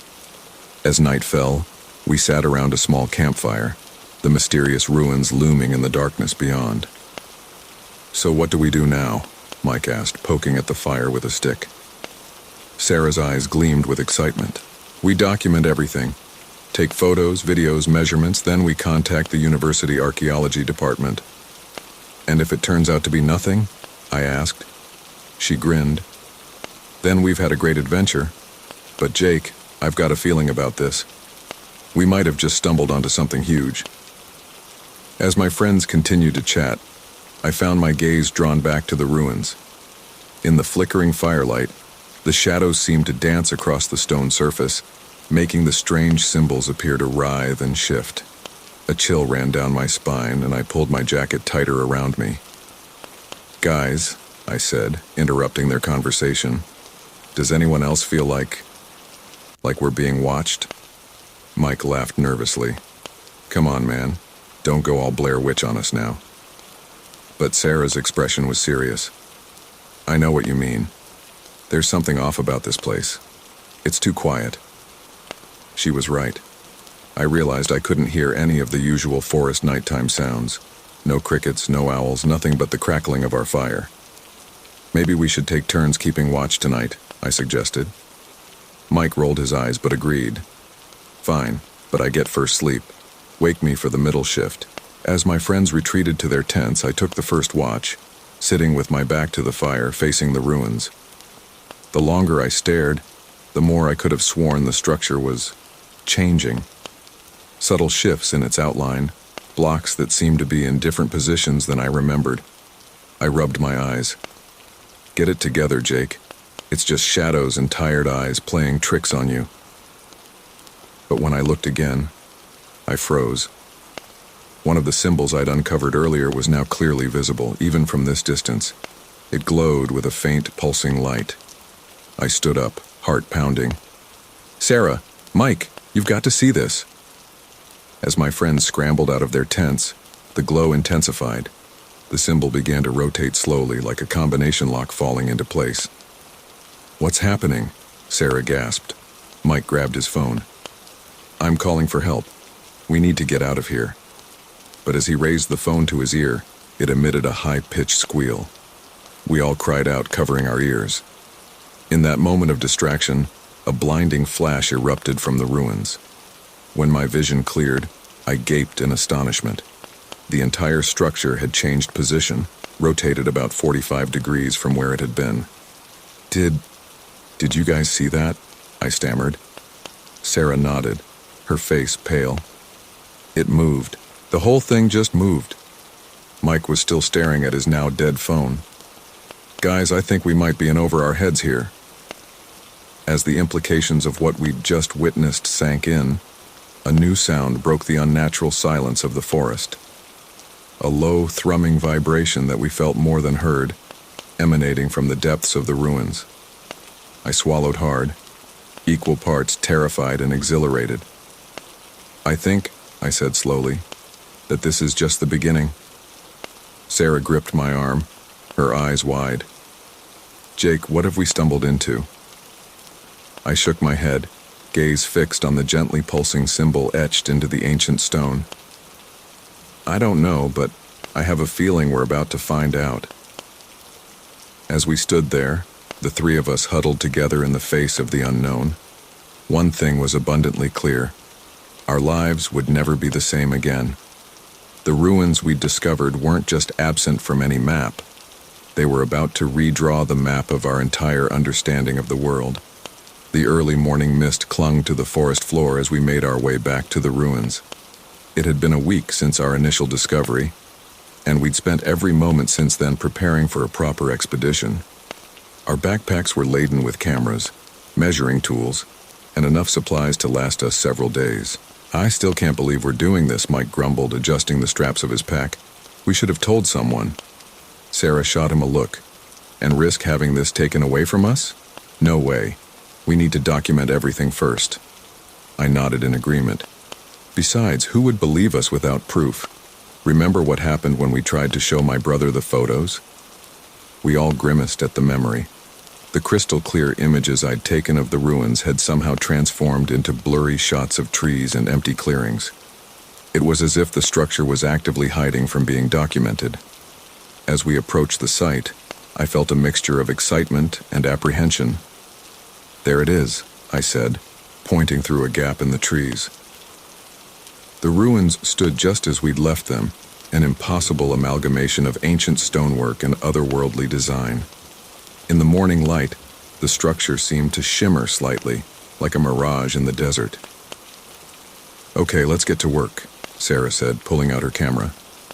"Jake, you start mapping the perimeter. Mike, help me set up the video equipment." We spread out, each focusing on our tasks.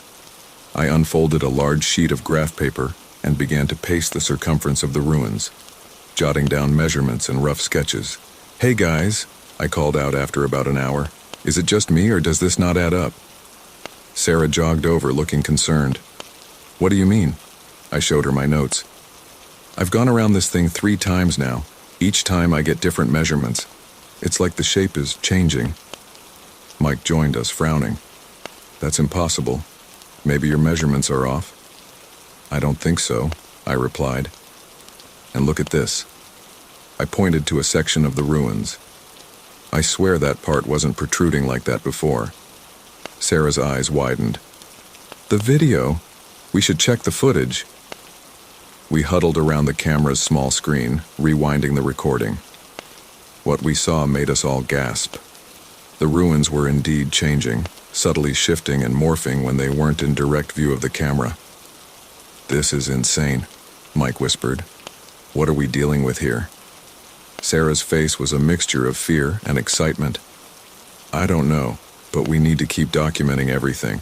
This could change, well, everything we know about archaeology and physics." We spent the next few hours meticulously photographing and measuring every inch of the ruins we could reach. The symbols we'd noticed on our first visit seemed more numerous now, covering large sections of the structure. "Hey, check this out," I called to the others, pointing at a particular cluster of symbols. "Does this look like a door to you?" As Sarah and Mike gathered around, I ran my hand over the etched surface. Suddenly, I felt a slight give under my fingers. Before I could react, the stone shifted, revealing a dark opening. "Holy shit," Mike breathed. "Did you just open a secret door?" Sarah was already reaching for her flashlight. "We have to go in." "Whoa, wait a second," I said, grabbing her arm. "We don't know if it's safe. The whole structure could be unstable." She shook off my hand. "Jake, this is the discovery of a lifetime. We can't stop now." After a moment's hesitation, I nodded. "Okay, but we go slowly and carefully. Any sign of danger, we get out immediately." We switched on our headlamps and cautiously entered the opening. The passage beyond was narrow and seemed to slope downward. The walls were covered in more of the strange, shifting symbols. "This is incredible," Sarah murmured, running her hand along the wall. "The craftsmanship is unlike anything I've ever seen." As we descended deeper into the structure, the air grew cooler and damper. The passage eventually opened up into a large circular chamber. Our headlamps barely penetrated the darkness, giving the impression of an endless void beyond their beams. "There's something in the center," Mike said, pointing. We approached cautiously. In the middle of the chamber stood a pedestal, and atop it sat a strange crystalline object about the size of a softball. It pulsed with a faint, inner light. "Don't touch it," I warned, but Sarah was already reaching out. As her fingers brushed the crystal, a low hum filled the chamber. The symbols on the walls began to glow, casting an eerie, shifting light throughout the space. "Guys," Mike said, his voice tight with fear, "I think we should get out of here." But as we turned to leave, we found our exit blocked. The passage we'd entered through had vanished, replaced by smooth, unbroken wall. "No, no, no," I muttered, running my hands over the surface where the opening had been. "This can't be happening." Sarah's face was pale in the pulsing light. "What do we do now?" Before anyone could answer, the humming intensified. The crystal on the pedestal began to spin, faster and faster, its glow brightening until it was painful to look at directly. "Get down!" I yelled, pulling my friends to the floor as a wave of energy burst from the crystal. For a moment, everything went white. When our vision cleared, we found ourselves in a completely different chamber. This one was vast, with a ceiling so high it disappeared into darkness. Strange, geometric structures floated in the air around us, defying gravity. "Where are we?" Mike asked, his voice barely above a whisper. Sarah stood up slowly, her eyes wide with wonder. "I don't think the question is where, but when." As if in response to her words, a holographic image flickered to life in front of us. It showed a star map, but with constellations we didn't recognize. Alien symbols scrolled across the image, changing too quickly for us to make sense of them. This is beyond anything we could have imagined," I said, struggling to process what I was seeing. Sarah nodded, her earlier fear replaced by intense curiosity. "These ruins, they're not just some ancient structure, they're some kind of interdimensional transport system?" Mike laughed nervously. "Great. So we're not just lost in some underground cave. We're lost in space and time." I was about to respond when a new sound caught my attention, a low, rhythmic thumping that seemed to be coming from all around us. "Do you hear that?" I asked. The others nodded, looking around warily. The thumping grew louder, and with it came a sensation of movement. The entire chamber seemed to be shifting, reconfiguring itself around us. "Brace yourselves," I shouted as the floor beneath us began to tilt. We scrambled to find handholds as the room spun, the floating structures whirling around us like some mad planetary mobile. The holographic star map expanded, filling the entire space with swirling galaxies and pulsing nebulae. And then, as suddenly as it began, everything stopped. We found ourselves in yet another chamber, this one smaller and lined with what looked like control panels covered in more of the alien symbols. "Okay," Mike said, his voice shaky. "I think it's officially time to panic now." But Sarah was already examining one of the panels. "This is incredible. It's like a user interface for the ruins themselves." I joined her, marveling at the complexity of the controls. But a user interface for what?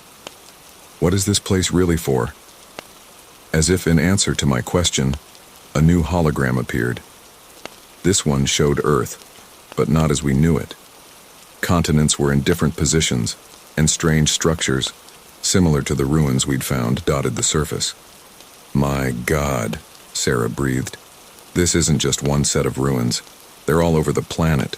The implications of what we were seeing began to sink in. We hadn't just stumbled upon some forgotten archaeological site.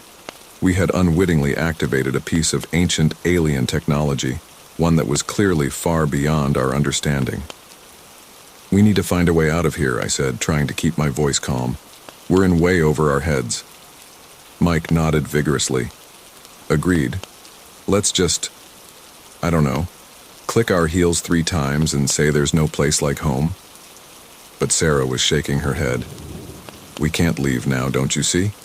This could be the key to understanding our entire history, maybe even our future. I was about to argue when a new sound filled the chamber. It was a voice, but like no voice I'd ever heard before. It seemed to come from everywhere and nowhere at once, resonating in our minds rather than our ears.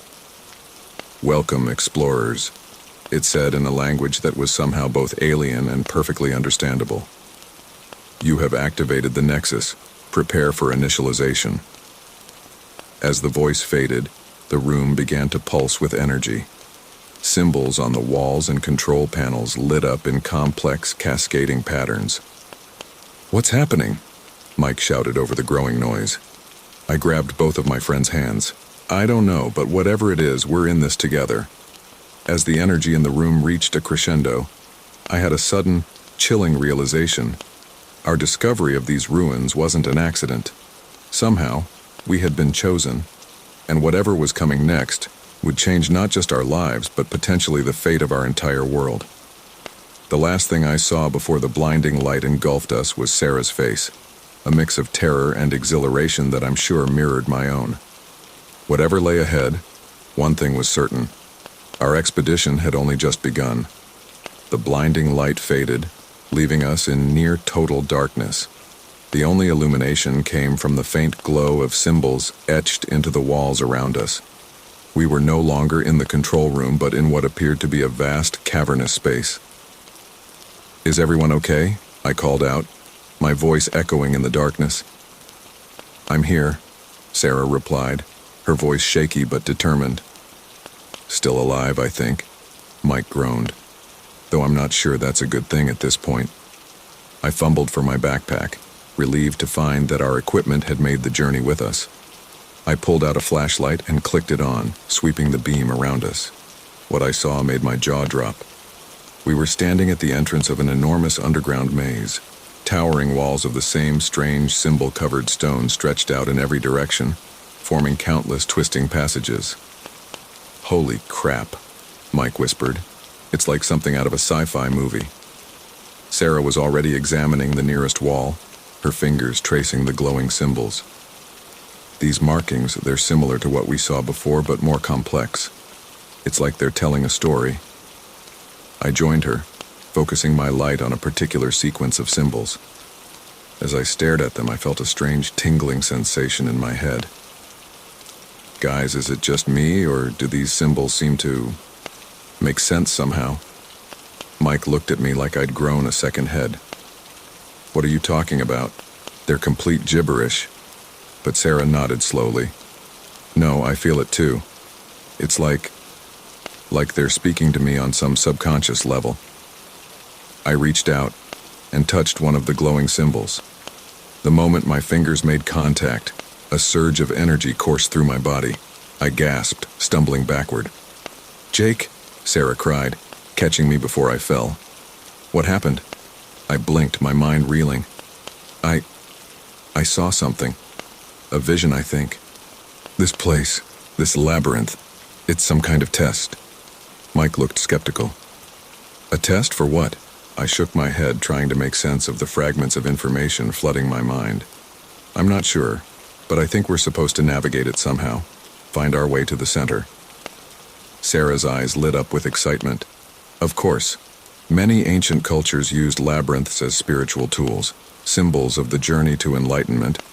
This must be something similar, but on a scale we've never seen before.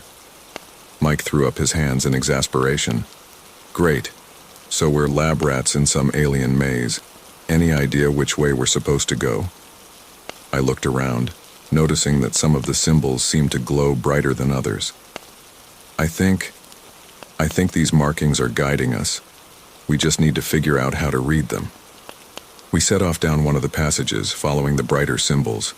The maze seemed to stretch on endlessly, with passages splitting off in all directions. Some were wide enough to drive a truck through, while others narrowed to the point where we had to squeeze through sideways. As we walked, Sarah continued to study the symbols on the walls. "This is incredible," she murmured.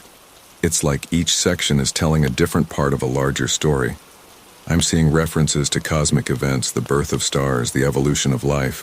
"That's fascinating," Mike said dryly. "But does any of it tell us how to get out of here?" Before Sarah could reply, the ground beneath our feet began to tremble. The passage we were in started to shift, walls sliding and rearranging themselves like some gigantic puzzle. "Run!"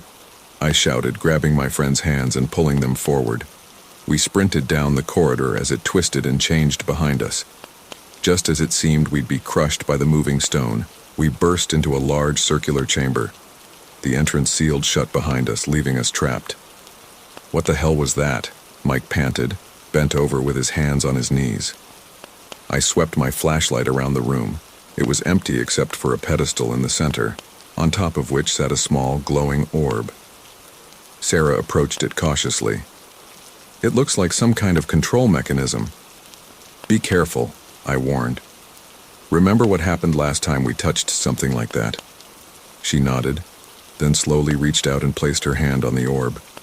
Immediately, the room lit up with a soft, pulsing light. Holographic projections sprang to life around us, showing scenes of an alien world.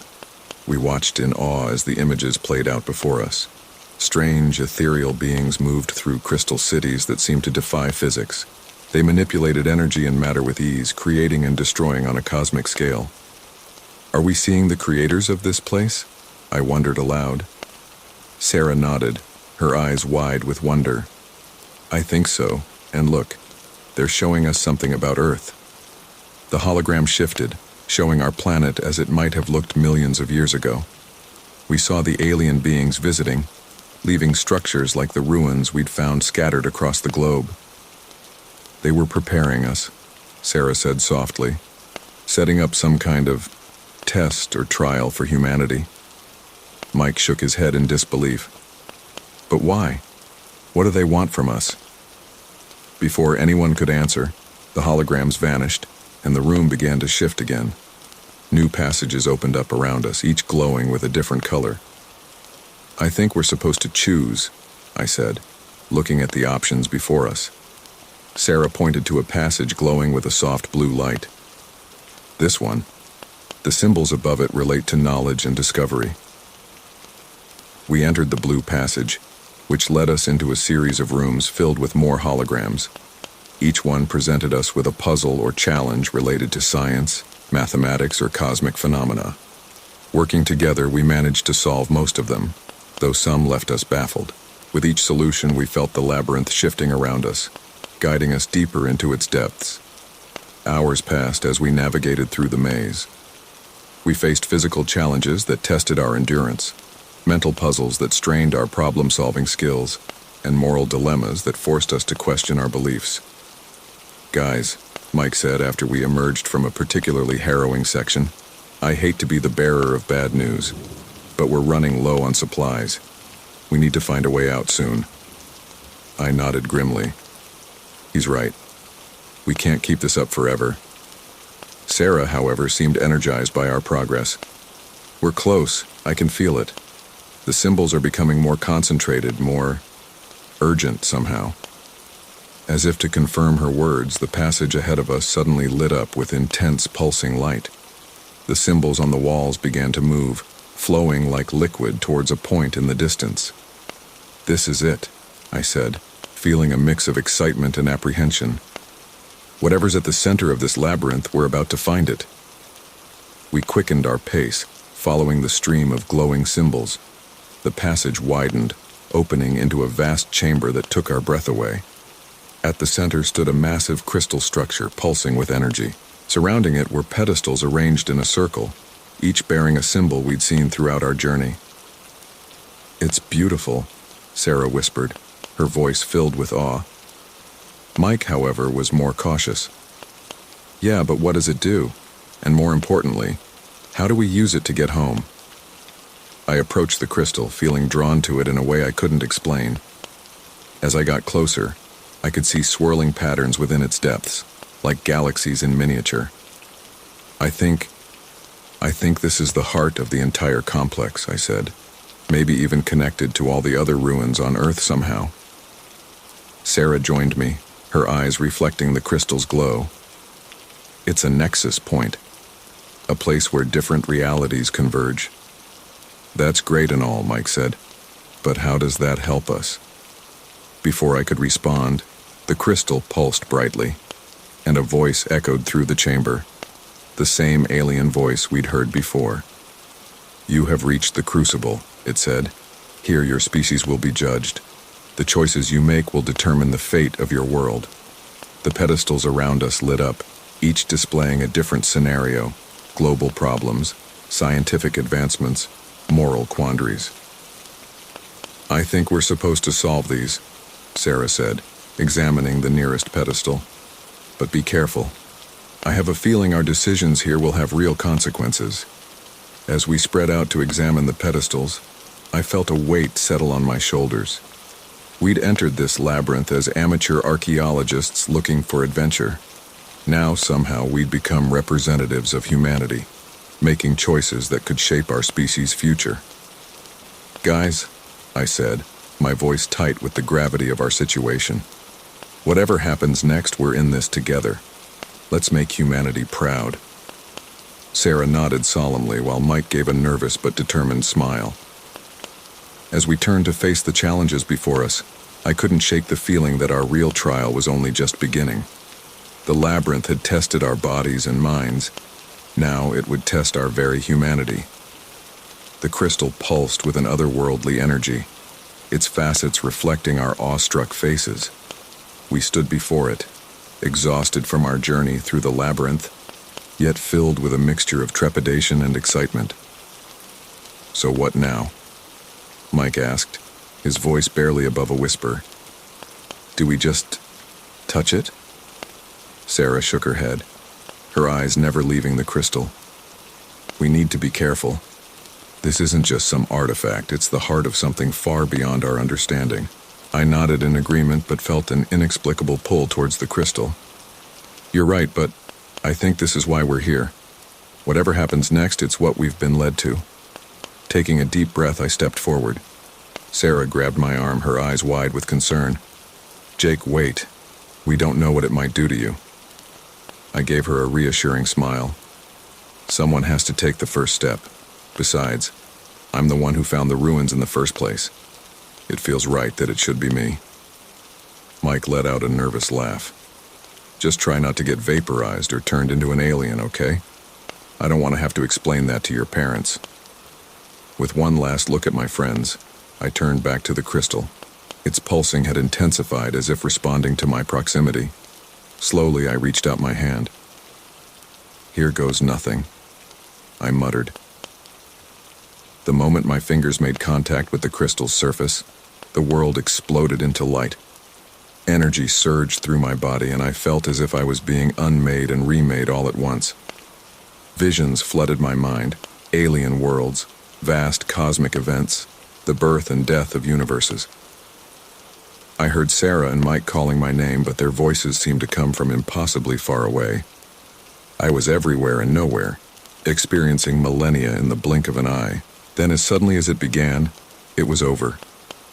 I found myself on my knees, gasping for breath.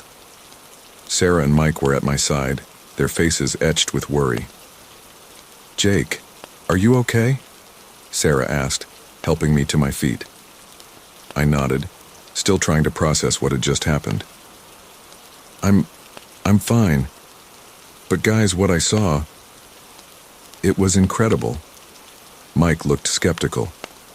Care to elaborate on that?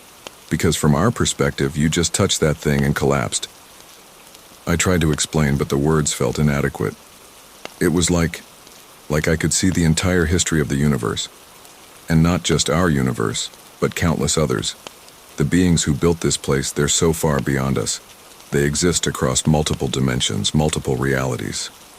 Sarah's eyes widened. Did you learn why they built the ruins? Why they brought us here? I nodded slowly. They're watchers, I guess you could say. They've been observing Earth, and countless other worlds for millions of years. This place, the labyrinth, the crystal, it's all part of a test. They're looking for species with the potential to join them. Mike let out a low whistle. No pressure or anything. So, did we pass? Before I could answer, a deep rumbling filled the chamber. The crystal's pulsing intensified and the ground beneath our feet began to shake. "What's happening?" Sarah shouted over the noise. I felt a surge of understanding, knowledge imparted by my contact with the crystal. "The ruins, they're activating." We watched in awe as the chamber around us began to shift and change. Walls folded away, revealing vast machinery that had lain dormant for eons. The crystal rose into the air, energy crackling around it. "We need to get out of here," Mike yelled, already backing towards the exit. But I stood my ground, somehow knowing we were in no danger. "No, wait. This is supposed to happen. We've initiated something big."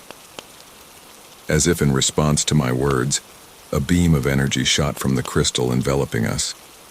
I felt my body tingling, changing in subtle ways I couldn't quite comprehend. When the light faded, we found ourselves standing on the forest floor, the ruins looming above us. But they were no longer ruins.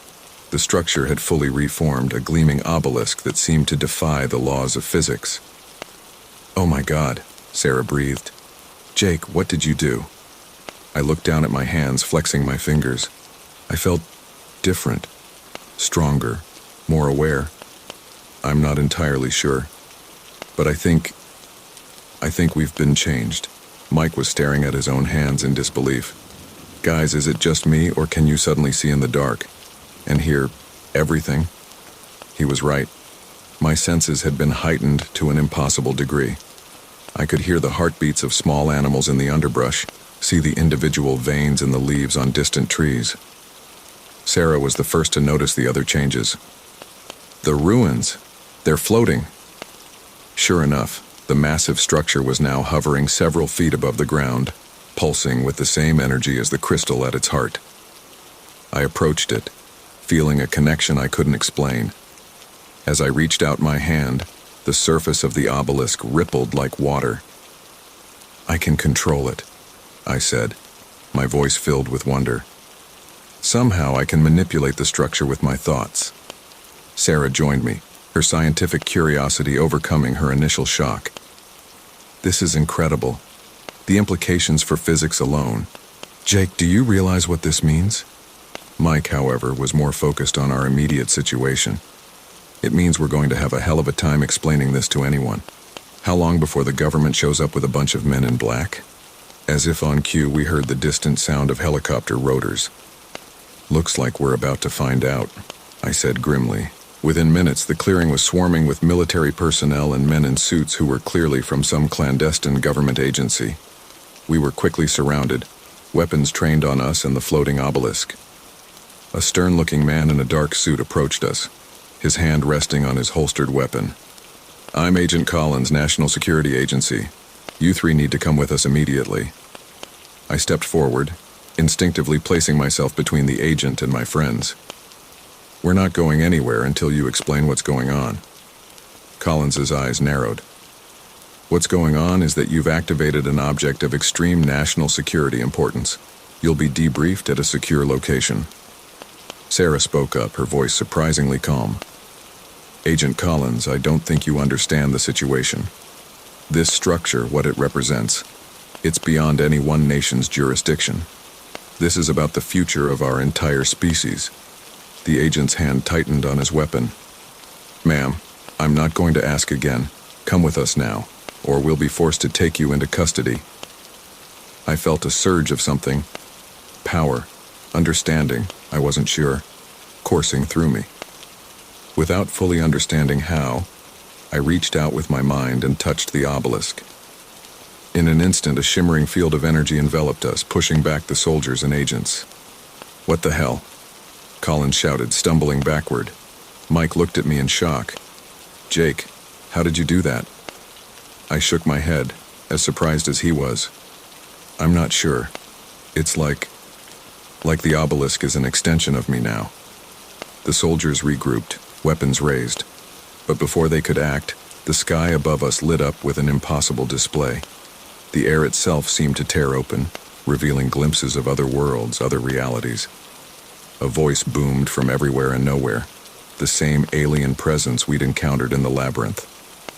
Humanity stands at a crossroads. The chosen have awakened. The trial begins. As the voice faded, I turned to my friends, seeing my own mix of fear and exhilaration mirrored in their faces.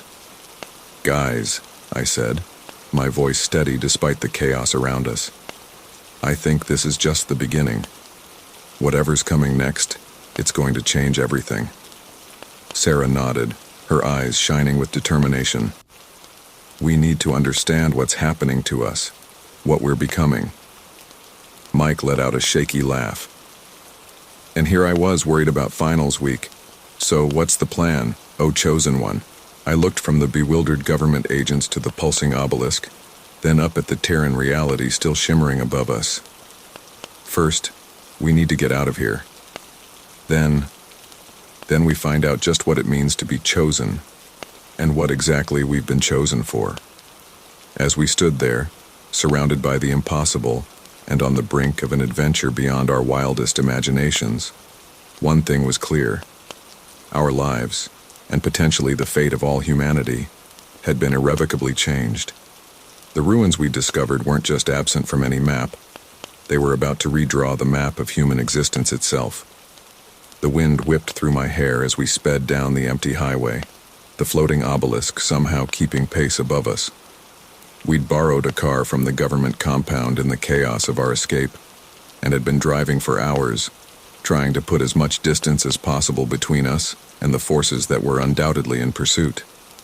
"Can someone please explain to me how we went from amateur archaeologists to fugitives with superpowers in the span of a day?" Mike asked from the back seat, his voice a mix of excitement and terror. Sarah, who was driving, glanced at him in the rearview mirror.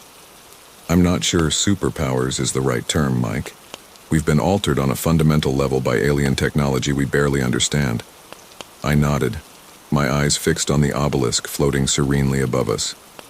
"Whatever's happened to us, it's clear that the government, and probably other powerful groups, will stop at nothing to get their hands on this technology."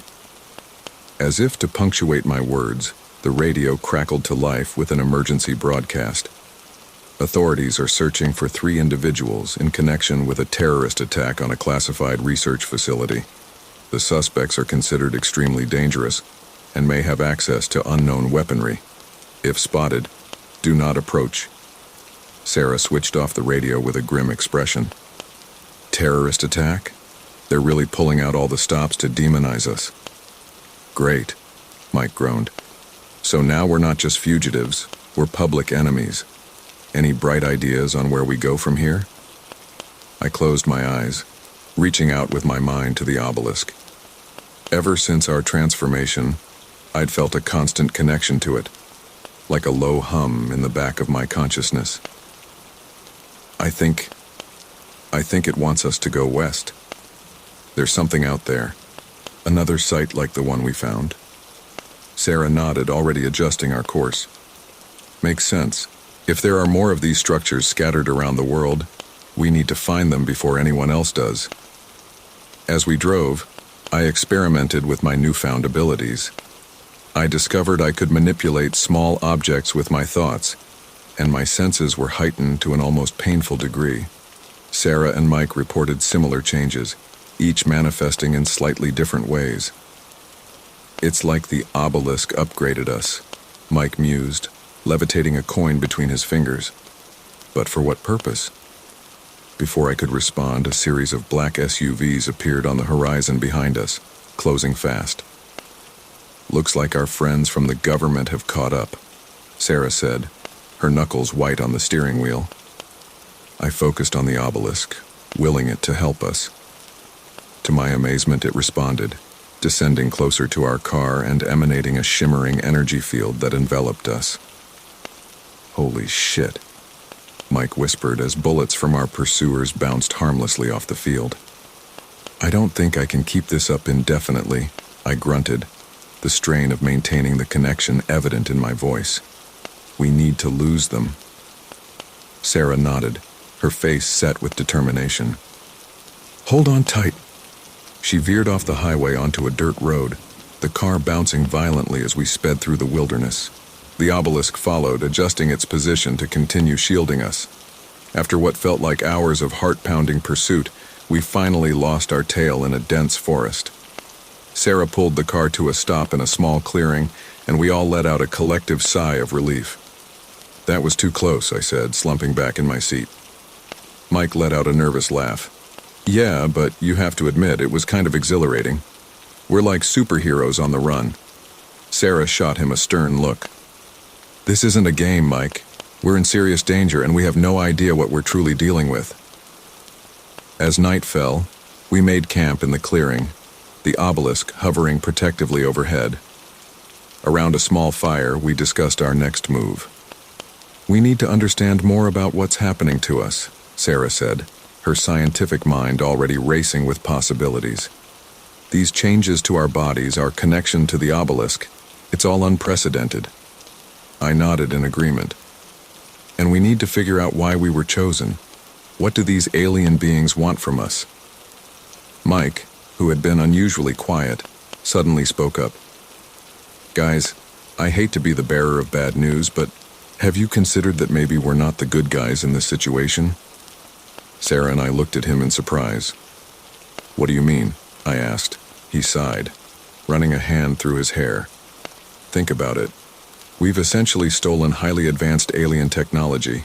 We're fugitives, and for all we know, these changes to our bodies could be turning us into something not human. His words hung heavy in the air.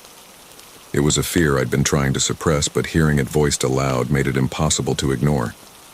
Sarah was the first to break the silence. You're right, Mike. We can't just assume we're in the right here. But that's all the more reason to find answers. We need to understand what's happening to us and what the consequences might be. I stood up, walking over to the obelisk. As I approached, I felt that now familiar hum in my mind intensify. Whatever the case, I don't think we have much choice but to see this through. We're connected to this thing now, for better or worse. Suddenly, the obelisk pulsed with energy, and a holographic display appeared before us. It showed a map of the world with several points glowing brightly. Are those... Mike began. Other sites, I finished. Other obelisks waiting to be awakened. Sarah studied the map intently. The nearest one appears to be in the southwest, possibly in New Mexico or Arizona. As we planned our journey to the next site, a new complication arose.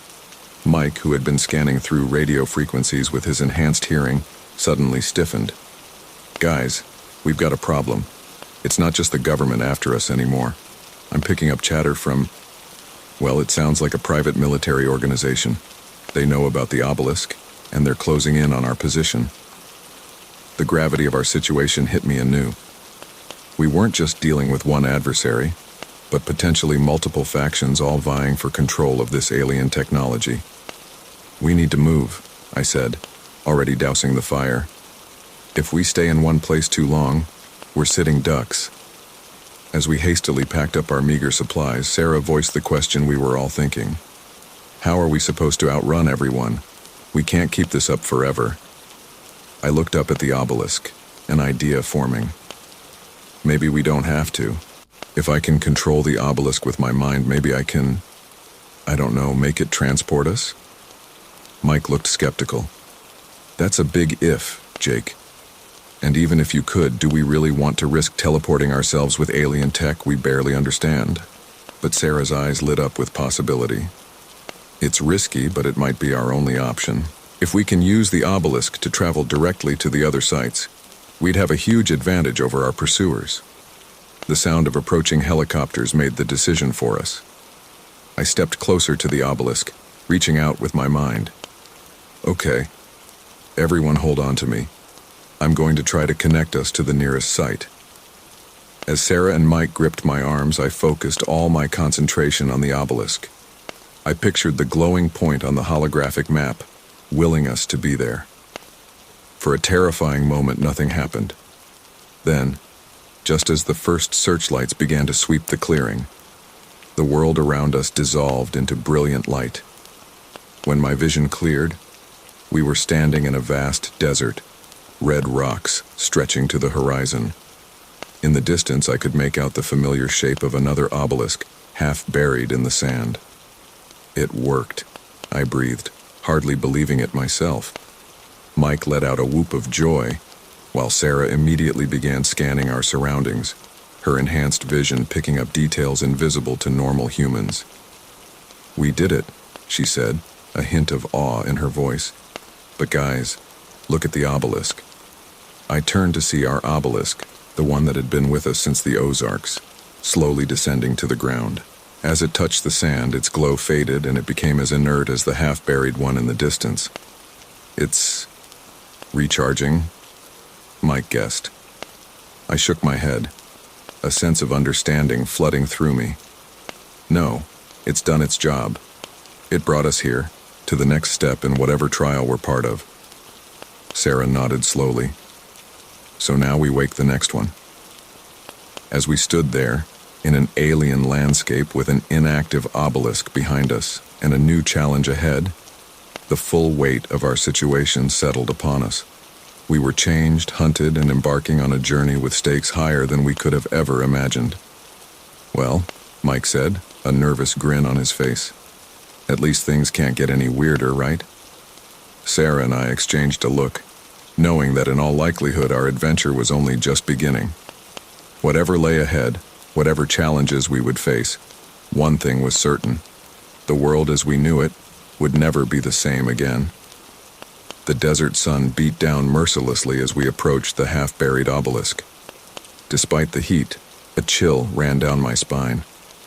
Something about this place felt different, more potent than the site in the Ozarks. "Does anyone else feel that?" Sarah asked, her voice hushed with awe.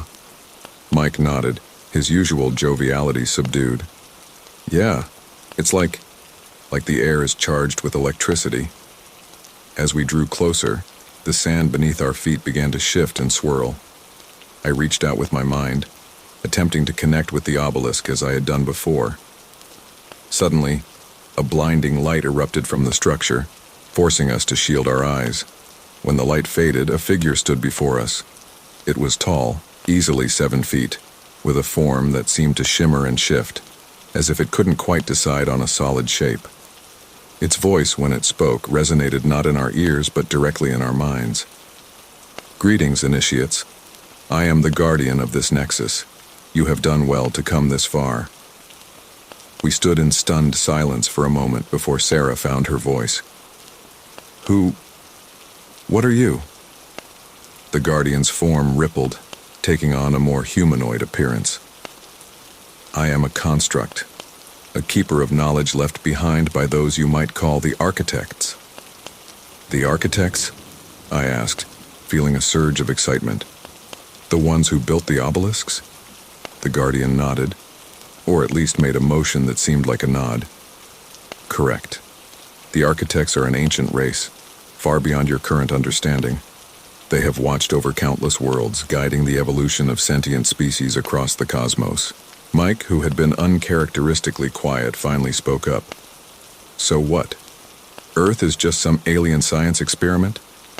The guardian's form shimmered again, this time taking on an appearance that reminded me of the strange beings I had glimpsed in my vision.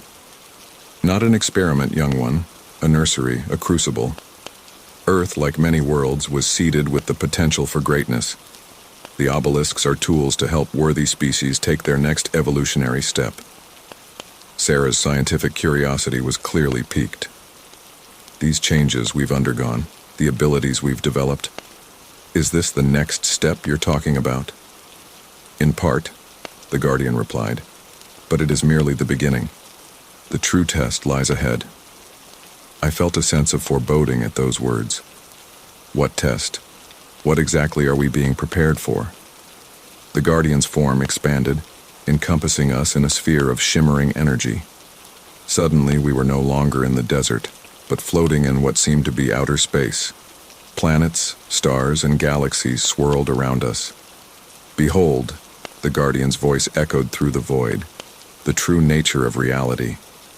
We watched in awe as the cosmos unfolded before us. But it wasn't just our universe we were seeing. Layers upon layers of reality peeled back, revealing a multiverse of infinite possibilities. Earth exists at a crucial nexus point, the Guardian explained. A crossroads of realities. It is one of many such worlds, each with the potential to tip the balance of cosmic forces. Images flashed before us, worlds consumed by darkness, others blazing with unimaginable energy, and still others teeming with life forms beyond our comprehension. The multiverse exists in a delicate equilibrium, the Guardian continued. But there are forces that seek to disrupt this balance. Forces of chaos and destruction that threaten all of existence.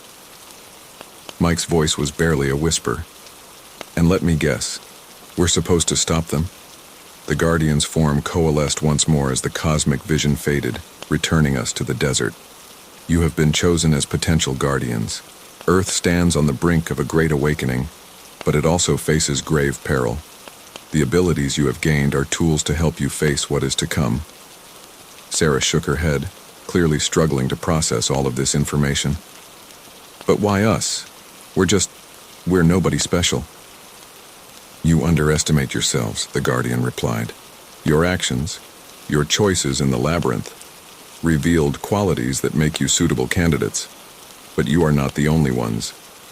Others have been chosen, and still more will be. I felt a mix of emotions, fear, excitement, and an overwhelming sense of responsibility. So what happens now? What are we supposed to do? The Guardian gestured towards the half-buried obelisk. You must awaken the remaining nexus points. Each will present new challenges, new trials to overcome. With each awakening you will grow stronger, more attuned to the cosmic forces at play. And if we refuse? Mike asked, a hint of defiance in his voice. What if we don't want this responsibility?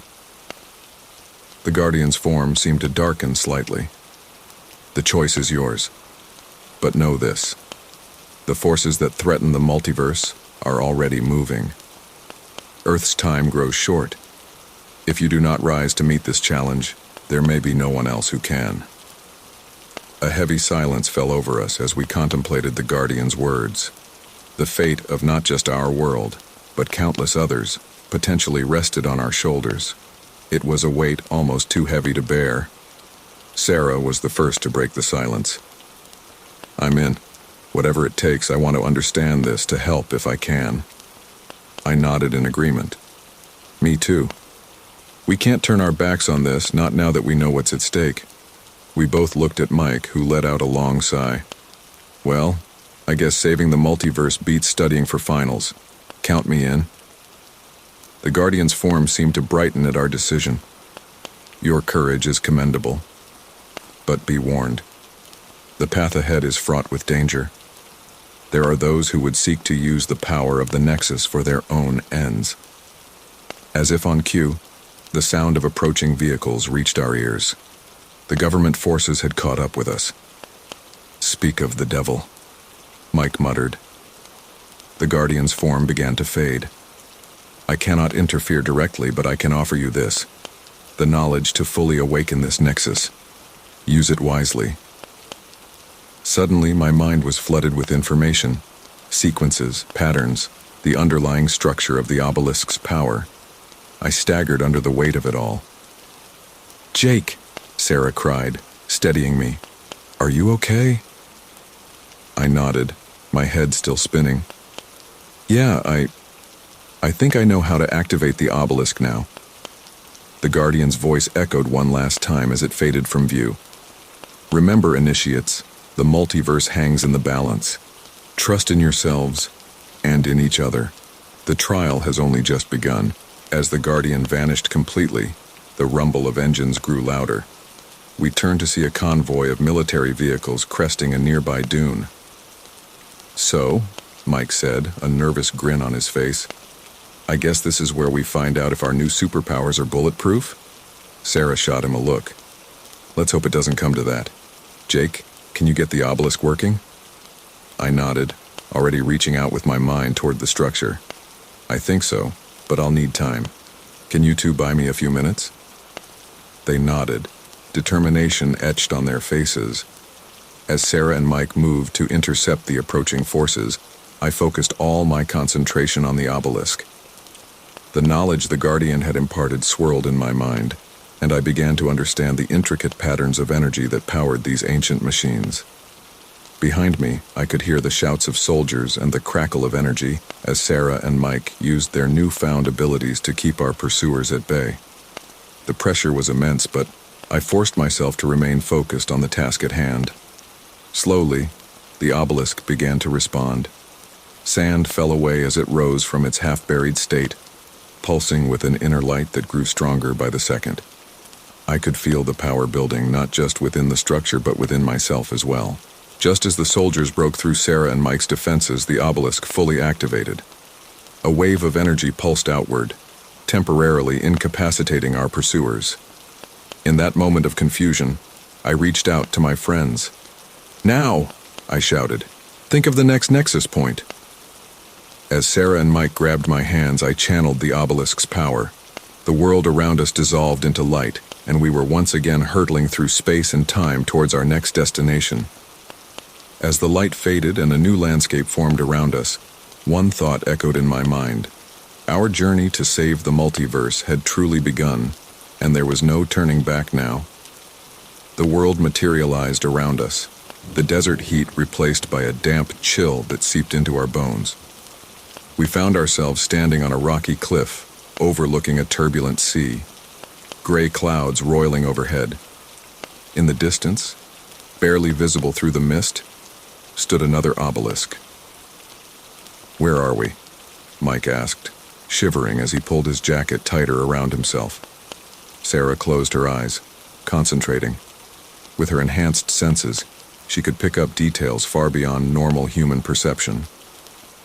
"Based on the flora and the sea air, I'd say we're somewhere in the North Atlantic. Maybe Ireland or Scotland."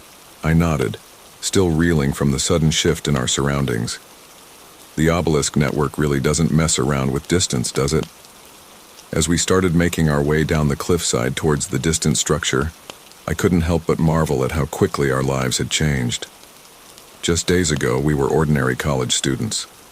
Now we were traversing the globe, imbued with incredible powers, and tasked with saving the multiverse. "So," Mike piped up as we carefully navigated the slippery rocks, "anyone want to take bets on what kind of crazy trial we'll face this time? Maybe we'll have to fight a kraken or solve Celtic riddles?"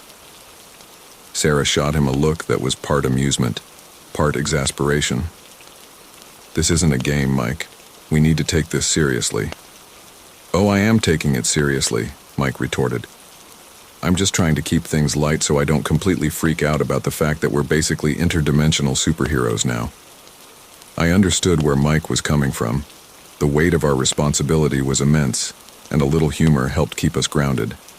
But as we drew closer to the obelisk, I felt that familiar tingle of energy, and my focus sharpened. "Guys," I said, holding up a hand to stop them. "Something's different about this one. Can you feel it?" Sarah nodded, her brow furrowed in concentration. "The energy signature is unstable somehow, like it's been damaged." As if in response to her words, the air around the obelisk shimmered, and suddenly, we were surrounded by translucent figures. They looked human, but there was an otherworldly quality to them that sent chills down my spine. One of the figures stepped forward, its voice echoing strangely, as if coming from very far away. "Initiates, you have arrived, but I fear you may be too late." "Too late for what?" I asked, trying to keep my voice steady. "What's happening here?" The figure gestured towards the obelisk, which I now noticed had a large crack running down its side. "This nexus has been compromised. The balance is shifting, and the barriers between realities are weakening." As if to illustrate its point, the air around us flickered, and for a brief moment, we saw flashes of other worlds superimposed over our own. Alien landscapes, futuristic cities, and primordial jungles all blended together in a dizzying kaleidoscope. Holy crap, Mike whispered, his eyes wide. It's like the multiverse is leaking. Sarah, ever the scientist, was already examining the obelisk more closely. The damage seems to be causing some kind of dimensional bleed. If we don't stabilize it, who knows what could come through? The ghostly figure nodded solemnly. You understand the gravity of the situation. This nexus must be repaired, or the consequences could be catastrophic. I stepped forward, ready to take on the challenge. Just tell us what we need to do. But before the figure could respond, a new voice cut through the air. I'm afraid I can't let you do that. We spun around to see a man standing at the edge of the clearing. He was tall and imposing, dressed in a sleek black suit that seemed out of place in the rugged landscape. His eyes gleamed with an unnatural light. Who are you? I demanded, instinctively moving to shield my friends. The man smiled, but it didn't reach his eyes. You can call me Mr. Blackwood. I represent certain interested parties who have been monitoring your progress. Sarah tensed beside me. You're with the government? Blackwood chuckled. Oh no, my dear. My employers operate on a much grander scale. We've been waiting for initiates like you to activate the Nexus network. And now that you have, we can't allow you to interfere with our plans. With a wave of his hand, Blackwood summoned a team of heavily armed individuals who seemed to materialize out of thin air. They surrounded us, weapons trained on our position. Now then, Blackwood continued, his tone casual as if he were discussing the weather. I'm going to need you to step away from the obelisk. We'll take it from here. I felt a surge of anger and defiance. After everything we'd been through, I wasn't about to let this smug stranger derail our mission. I reached out with my mind, trying to connect with the obelisk's power. But something was wrong. My abilities, which had been growing stronger with each new nexus, felt muted and distant. Blackwood's smile widened as he saw my confusion. Having some trouble, are we? Did you really think you were the only ones with access to this technology? We've been studying the nexus points for years. That little dampening field around us is just one of our tricks. Mike, never one to back down from a challenge, took a step forward. Yeah? Well, here's one of ours. Before anyone could react, Mike unleashed a burst of energy that sent two of Blackwood's men flying. In the chaos that followed, Sarah and I sprang into action. Even with our powers diminished, we were far from helpless. As we fought, the world around us continued to flicker and shift. Glimpses of other realities bled through, sometimes helping us by disorienting our opponents, other times hindering us as we found ourselves momentarily phasing through solid objects. We need to get to the obelisk, Sarah shouted over the din of battle. It's the only way to stabilize the dimensional rift. I nodded, ducking under a swing from one of Blackwood's men and making a break for the damaged structure. But Blackwood was there, blocking my path. You have no idea what you're dealing with, boy, he snarled, all pretense of civility gone. The power of the multiverse is beyond your comprehension. Step aside, and I might let you live. I stood my ground, meeting his gaze. If you really understood the power of the multiverse, you'd know it's not something to be controlled. It's something to be protected. With that, I channeled every ounce of energy I could muster and pushed forward. Blackwood's eyes widened in surprise as he was thrown backward, crashing into the obelisk. The moment he made contact with the damaged structure, there was a blinding flash of light. When my vision cleared, Blackwood was gone, seemingly swallowed up by the dimensional rift. Jake, Sarah called out, rushing to my side. Are you okay? I nodded, still dazed from the exertion. Yeah, but we need to seal that rift now. Together, the three of us approached the obelisk. The ghostly figures from earlier reappeared, guiding us through the process of channeling our energy to repair the damage. It was the most challenging thing we'd ever attempted. The power flowing through us was immense, threatening to tear us apart. But we held on, our shared determination giving us strength. Finally, with a thunderous boom, The crack in the obelisk sealed itself. The dimensional bleeding stopped and the world around us stabilized. As we collapsed to the ground, exhausted, the ghostly figure from earlier approached. "You have done well, initiates. This nexus is secure, and the balance has been restored. But I fear your trials are far from over." Mike groaned as he sat up. "Let me guess. More obelisks to activate? More bad guys to fight?" The figure nodded solemnly. "The forces that seek to disrupt the cosmic balance are growing bolder. And now that they know of your existence, they will stop at nothing to eliminate you." Sarah, ever practical, was already thinking ahead. "We need to be better prepared. Is there a way for us to learn more about our abilities, about the true nature of the Nexus network?" "There is," the figure replied, "but the path to that knowledge is perilous. It will require you to delve deeper into the mysteries of the multiverse than any humans have before." I looked at my friends, seeing my own mix of fear and determination reflected in their eyes. "We're ready," I said, speaking for all of us. "Whatever it takes, we'll see this through." As the figure began to fade away, it left us with one final warning.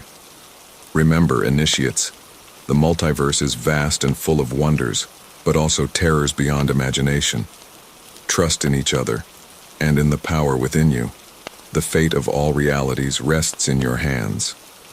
With that, we were alone once more, the repaired obelisk humming with renewed energy behind us. The enormity of our task was daunting, but as I looked at Sarah and Mike, I felt a surge of hope. "So," Mike said, a hint of his old humor returning, "where to next?" Sarah pulled out a small device she'd been working on, a makeshift scanner tuned to the obelisk's energy signature. "I'm picking up a faint signal from the east, possibly somewhere in Asia." I took a deep breath, steeling myself for whatever challenges lay ahead.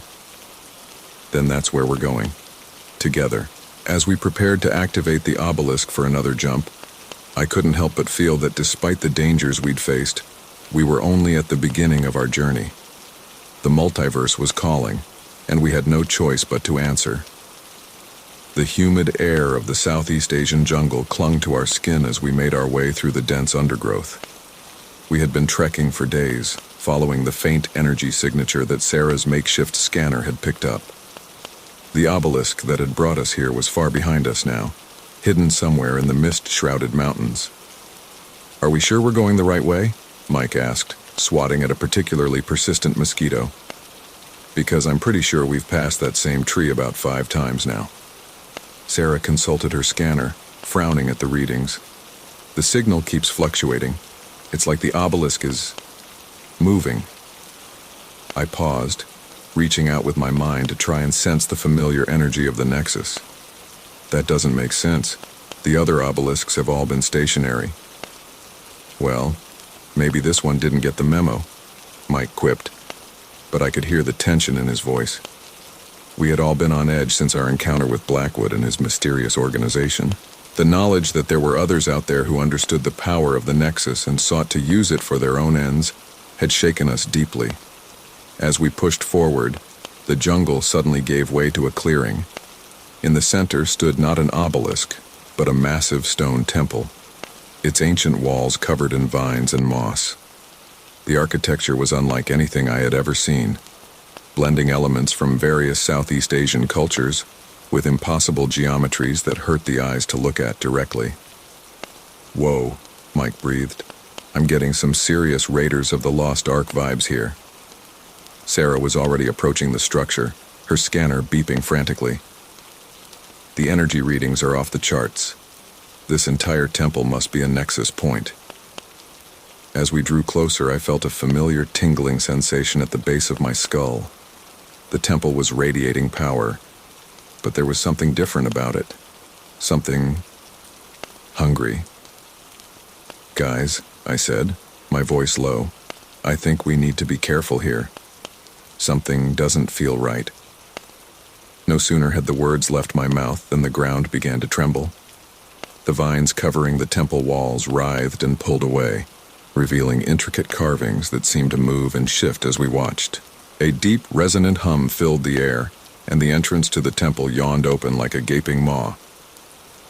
"Welcome, initiates," a voice boomed from within the darkness. "We have been waiting for you." Cautiously, we entered the temple. The interior was a vast open space, its walls lined with statues of beings that were decidedly not human. In the center of the room stood a group of robed figures, their faces hidden by elaborate masks. One of the figures stepped forward, its mask resembling a stylized sun. "I am the High Priest of the Nexus.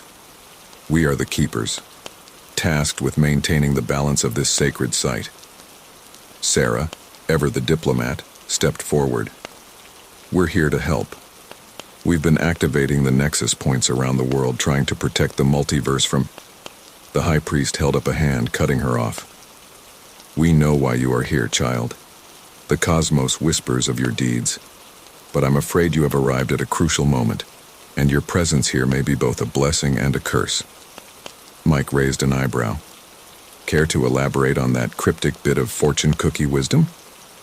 I shot him a warning look, but the High Priest seemed unperturbed. "This Nexus is unlike the others you have encountered," the priest explained. "It is a linchpin, a crucial node in the cosmic web that holds reality together, but it is failing." The priest gestured, and the air in the center of the room shimmered. A holographic display appeared, showing a complex network of energy lines connecting various points throughout the universe. At the center of this web, a pulsing red node was clearly visible. "This is our Nexus," the priest continued. "As you can see, its energy is destabilizing. If it fails completely, the damage to the multiverse would be catastrophic." I felt a chill run down my spine. "How do we stop it?" The High Priest's mask seemed to grow more solemn. "The Nexus requires an infusion of living energy to stabilize it. A sacrifice." A heavy silence fell over the room. "When you say sacrifice," Mike said slowly, "you don't mean like a goat or something, do you?" The priest shook its head. "The energy required is far greater than any animal could provide. It must be a sentient being, one with a strong connection to the cosmic forces." Sarah's eyes widened in realization. "You mean one of us?" The High Priest nodded. "You three have been imbued with the power of multiple Nexus points. Any one of you would be sufficient to stabilize this node and prevent multiversal collapse." I felt a surge of anger. "You're asking us to kill one of our friends? There has to be another way." "Jake," Sarah said softly, placing a hand on my arm, "we need to consider this. The fate of the entire multiverse is at stake." Mike shook his head vehemently. "No way. We're not sacrificing anyone. There's always another solution. We just need to find it." The High Priest raised its hands placatingly. "We understand your reluctance. This is not a decision to be made lightly, but time is short. Already the instability of this Nexus is causing ripples throughout reality." As if to emphasize the point, the air around us shimmered, and for a moment we could see glimpses of other worlds bleeding through. Alien landscapes, futuristic cities, and places that defied description. "We will give you time to discuss," the priest said, "but know that a choice must be made soon, or it will be made for us all." With that, the Keepers retreated, leaving us alone in the vast chamber. For a long moment, none of us spoke. The weight of the decision before us was almost too much to bear. Finally, Sarah broke the silence. "We need to look at this logically. If what they're saying is true, the fate of countless worlds hangs in the balance. Can we really put our own lives above that?" Mike paced back and forth, his agitation clear. "This is insane. We've been through too much together to just sacrifice one of us like this. There has to be another way." I closed my eyes, trying to center myself. I reached out with my mind, feeling the energy of the Nexus all around us. It was true. I could sense the instability, the fraying edges of reality. "What if," I began, an idea forming, "what if it doesn't have to be a permanent sacrifice?" Sarah and Mike turned to me, hope dawning in their eyes. "Explain," Sarah urged. I took a deep breath. "The priest said the Nexus needs living energy. But what if we could provide that energy without actually dying? What if one of us could, I don't know, merge with the Nexus temporarily? Mike's eyes lit up. Like a cosmic jumper cable. We hook someone up, juice up the Nexus, and then unhook them once it's stable. Sarah nodded slowly, her scientific mind already working through the possibilities. It could work, but it would be incredibly dangerous. Channeling that much cosmic energy, it could fundamentally alter whoever does it. They might not come back the same. They might not come back at all. Another heavy silence fell as we contemplated the implications. "I'll do it," I said finally. "Jake, no," Sarah protested, but I held up a hand. "It has to be me. I've had the strongest connection to the obelisks from the beginning. I have the best chance of surviving this." Mike gripped my shoulder. "You don't have to do this, man. We can find another way." I shook my head. "We don't have time. You heard the priest. Reality itself is starting to break down. Someone has to do this, and it should be me." Sarah's eyes glistened with unshed tears. "Jake, please. We can't lose you." I pulled them both into a tight hug. "You won't. I promise I'll come back. Someone has to keep you two out of trouble, right?" We stayed like that for a long moment, drawing strength from each other.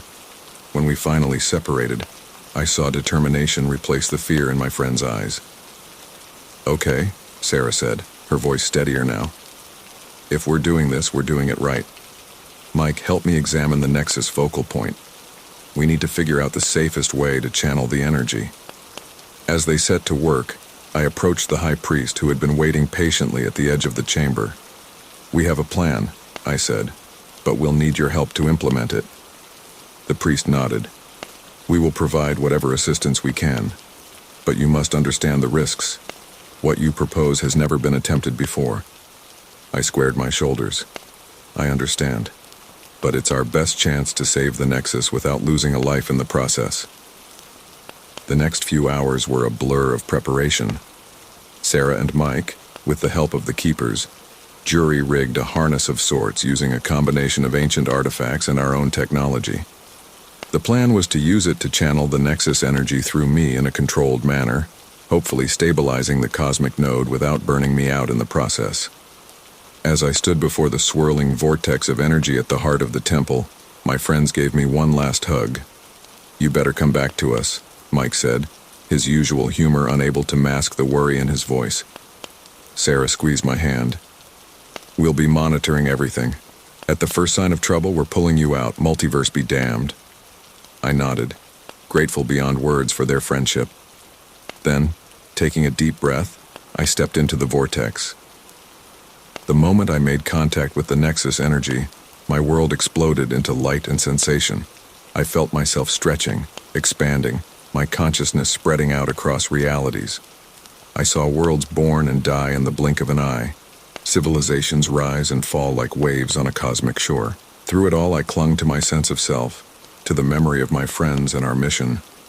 I focused on channeling the energy, on being a conduit to stabilize the cosmic web. I don't know how long I was in there.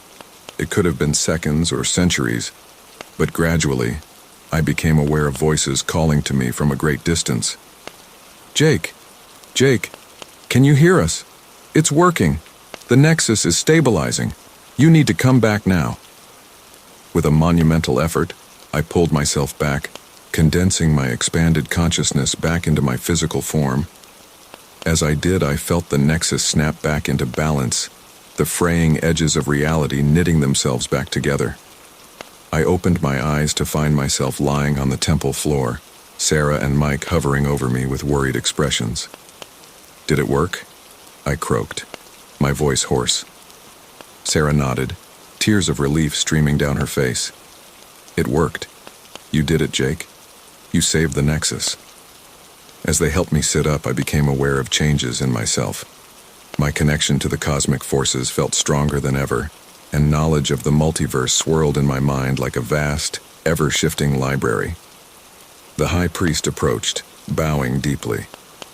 "You have done the impossible, Initiate. You have touched the heart of the cosmos and returned." The multiverse owes you a debt that can never be repaid. I shook my head, still dazed. We did what we had to do, but something tells me our job isn't finished yet. Mike helped me to my feet, grinning despite his obvious exhaustion. Never a dull moment with us, huh? As we prepared to leave the temple, my mind raced with the implications of what I had experienced. We had saved this nexus, but I knew now that there were greater challenges ahead. The multiverse was vast and full of wonders, but also dangers beyond imagination. But looking at my friends, I felt a surge of hope.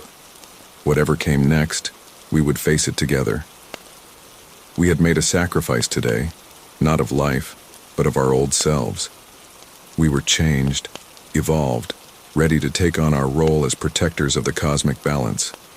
As we stepped out of the temple and into a world that seemed both familiar and utterly new, I knew that our greatest adventure was only just beginning. The New York skyline glittered in the early morning light as we materialized on the roof of a skyscraper.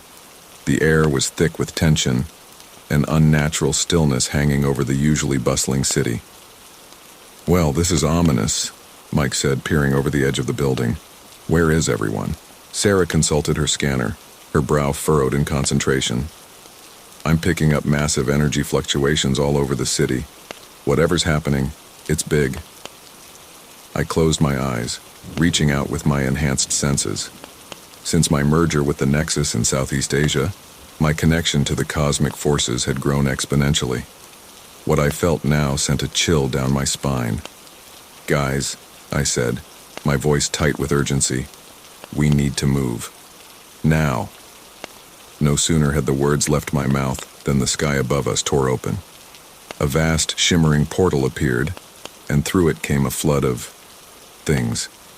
Creatures that defied description, a nightmarish blend of organic and mechanical parts, poured into our reality. "Holy shit," Mike breathed. "It's an invasion." Sarah was already activating her comm device, a piece of tech we'd cobbled together from alien artifacts and Earth technology. "Attention all Nexus Guardians and allied forces. This is Sarah Chen. We have a Code Omega situation in New York. I repeat, Code Omega. The invasion has begun." As if in response to her call, the city suddenly came alive. Civilians emerged from buildings, many looking dazed and confused. But among them I could sense others like us, humans imbued with Nexus energy, ready to fight. "We need to coordinate a defense," I said, my mind racing with possibilities. "Sarah, can you use the Nexus network to set up a global command center?" She nodded, her fingers flying over her device. "On it. I'm patching into every communication system I can access." Mike cracked his knuckles, a grim smile on his face. "And what do you want me to do, fearless leader?" I pointed to the streets below, where chaos was already erupting as the invading forces made contact with civilians. "We buy Sarah time. We protect as many people as we can." With a nod, Mike leapt off the building, his Nexus-enhanced abilities allowing him to land safely and immediately engage a group of alien creatures threatening a busload of people. I took a deep breath, centering myself. Then, reaching out with my mind, I tapped into the Nexus energy flowing through the city. In my mind's eye, I could see a web of power connecting all the enhanced humans in New York. "Attention all Nexus Guardians," I projected, my voice resonating through the psychic network. "This is Jake Sullivan. We are under attack by extra-dimensional forces. Protect civilians at all costs and coordinate your efforts. Help is on the way." As I opened my eyes, I saw Sarah looking at me with a mixture of awe and concern. "Jake, how did you do that? The power required to establish a citywide psychic link." I shook my head, still not fully understanding the extent of my new abilities. "No time to explain. What's our status?" Sarah turned back to her device. "I've managed to alert global defense forces. Military units are mobilizing, and I'm detecting other Nexus sites activating around the world. But Jake, this isn't just happening here. Reports are coming in from every major city on the planet. It's a global invasion." The gravity of the situation hit me like a physical blow. This was what we had been preparing for, what the architects had chosen us to face. And yet, I felt woefully unprepared. "Okay," I said, trying to keep my voice steady. "We stick to the plan, coordinate the defense, protect as many people as we can, and find a way to close those portals." We made our way down to the street level, immediately plunging into the fray. The scenes of destruction were unlike anything I had ever witnessed. Alien creatures of all shapes and sizes rampaged through the streets, while Nexus guardians and military personnel fought desperately to hold them back. I lost track of time as we battled our way through the city. My enhanced abilities allowed me to manipulate the very fabric of reality, creating shields to protect civilians, and opening microportals to redirect enemy attacks. Sarah used her scientific genius and Nexus powers to analyze the invaders, quickly identifying weaknesses that she broadcasted to our allies. And Mike was a whirlwind of destruction, his physical abilities amplified to superhuman levels as he took on swarms of aliens single-handedly. But despite our efforts, the situation was deteriorating rapidly. For every invader we took down, 2 more seemed to take its place. The portals in the sky grew larger, and I could sense the barriers between dimensions weakening with each passing moment. As we regrouped in Times Square, now a makeshift command center for the Earth's defenders, a familiar face approached us. "Agent Collins," I said, recognizing the stern-faced government agent who had once pursued us. "I hope you're here to help and not to arrest us." Collins managed a grim smile. "Let's just say recent events have put our previous misunderstandings into perspective. We need your help, Sullivan. All of you." Sarah stepped forward. "What's the global situation?" Collins gestured to a holographic display showing a map of the Earth. Red dots indicating invasion sites covered nearly every continent. "It's bad. We're holding our own in some areas, but we're losing ground fast. Our scientists have been working on a way to close the portals, but we're missing a crucial piece of the puzzle." I felt a spark of hope. "What do you need?" "We've developed a device that can theoretically seal the dimensional rifts," Collins explained.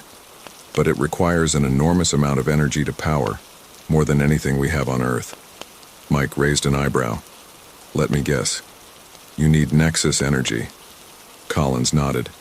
"Precisely, but not just any Nexus energy.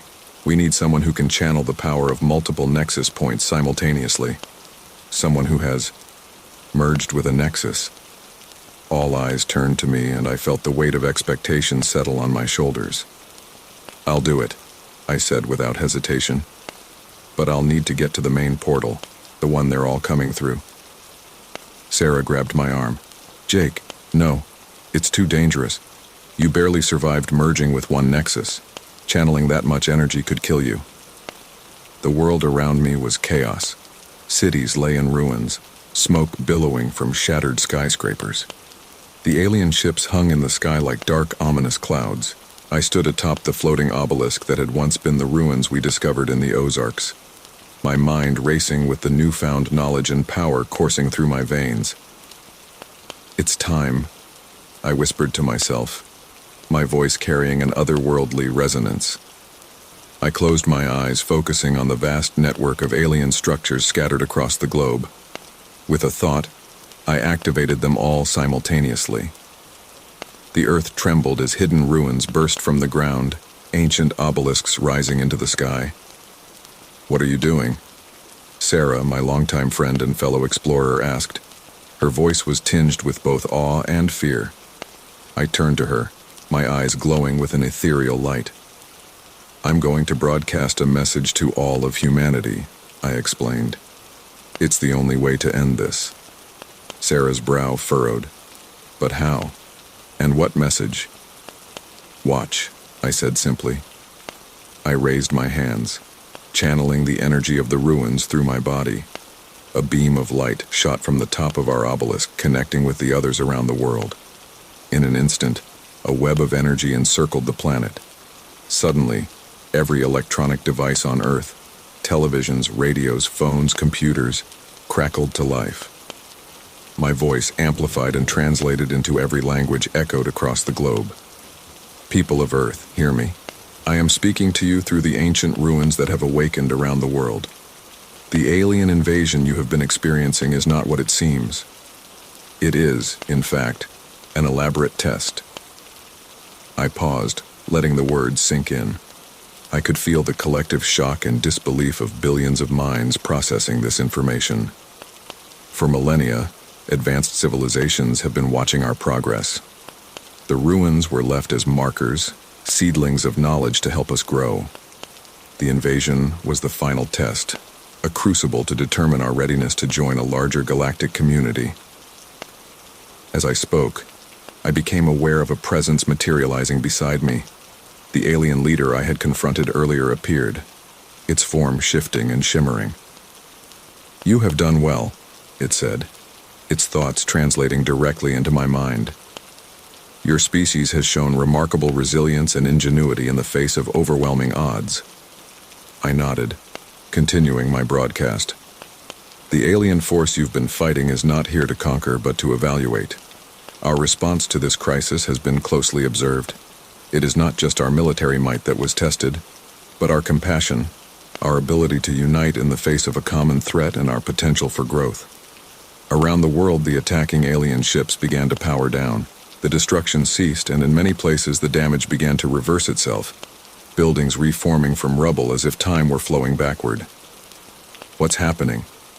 Sarah gasped, watching the city below repair itself. The alien leader addressed her directly. "We are undoing the physical damage caused by the test. It was never our intention to truly harm your world, only to create a scenario realistic enough to gauge your true reactions." I felt a mix of emotions from the humans listening to my broadcast: relief, anger, confusion, hope. I pressed on. "I know this is difficult to comprehend. You have suffered and lost much. But I assure you, this revelation marks not an ending, but a new beginning for our species. We stand on the threshold of a new era." The alien leader nodded approvingly. "It is time for the final choice," it communicated to me privately. I took a deep breath, knowing the weight of the decision before me. I addressed humanity once more. "At this moment, I have been given a choice on behalf of our species. We can choose to join this galactic community, to learn and grow beyond the boundaries of our world, or we can choose to remain as we are, our memory of these events erased, to develop at our own pace." Sarah grabbed my arm. "This is too big a decision for one person to make," she insisted. "How can you speak for all of humanity?" I turned to her, my eyes filled with the wisdom of 1,000 civilizations. "I'm not speaking for humanity," I explained. "I'm giving humanity the chance to speak for itself." I raised my voice once more. "People of Earth, I am opening a channel to each of you. In your minds, you will find the ability to cast your vote. Choose wisely, for this decision will shape the destiny of our species." For several long moments there was silence.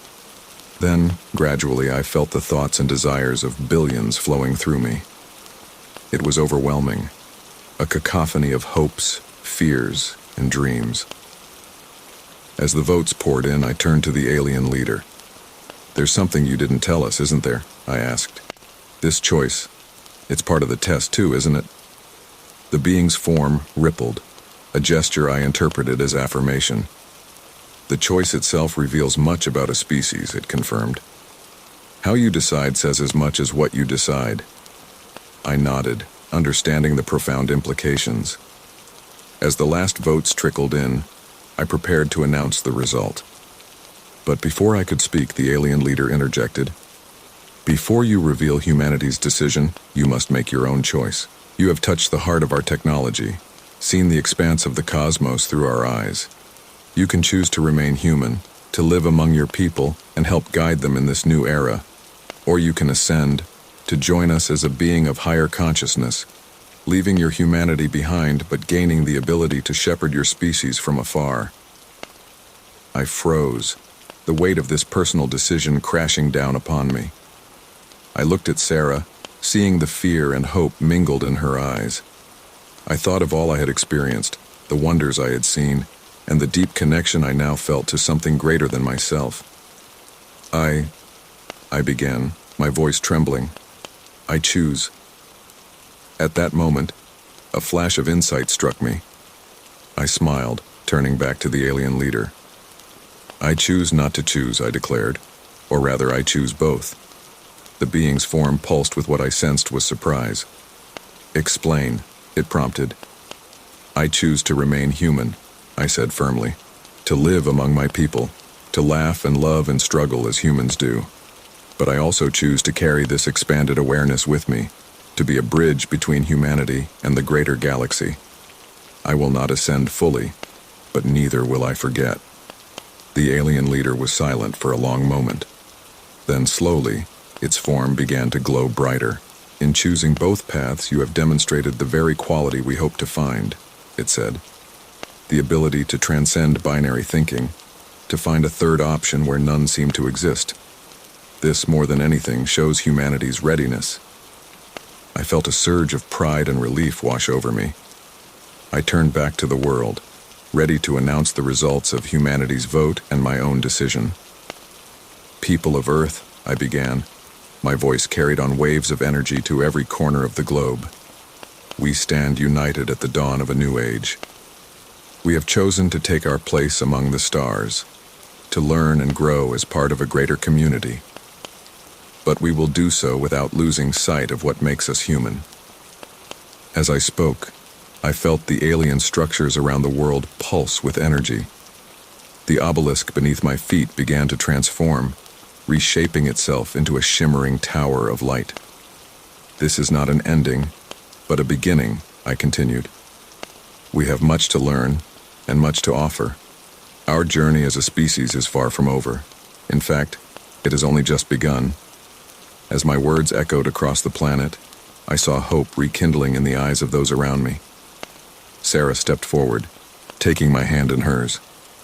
So, she said, a mix of excitement and trepidation in her voice. What happens now? I squeezed her hand, gazing out at the horizon where the first light of a new dawn was breaking. Now, I replied, a smile spreading across my face, we take our first steps into a larger world. The alien leader's form began to fade, but its final words lingered in the air. Welcome, humanity, to the grand tapestry of the cosmos. Your greatest adventure awaits. As the sun rose on this new era, I felt a profound sense of anticipation. The ruins we had discovered, once hidden and mysterious, now stood as beacons of hope and gateways to the stars. Our journey had only just begun, and the universe, vast and wondrous, was waiting for us to explore its infinite possibilities.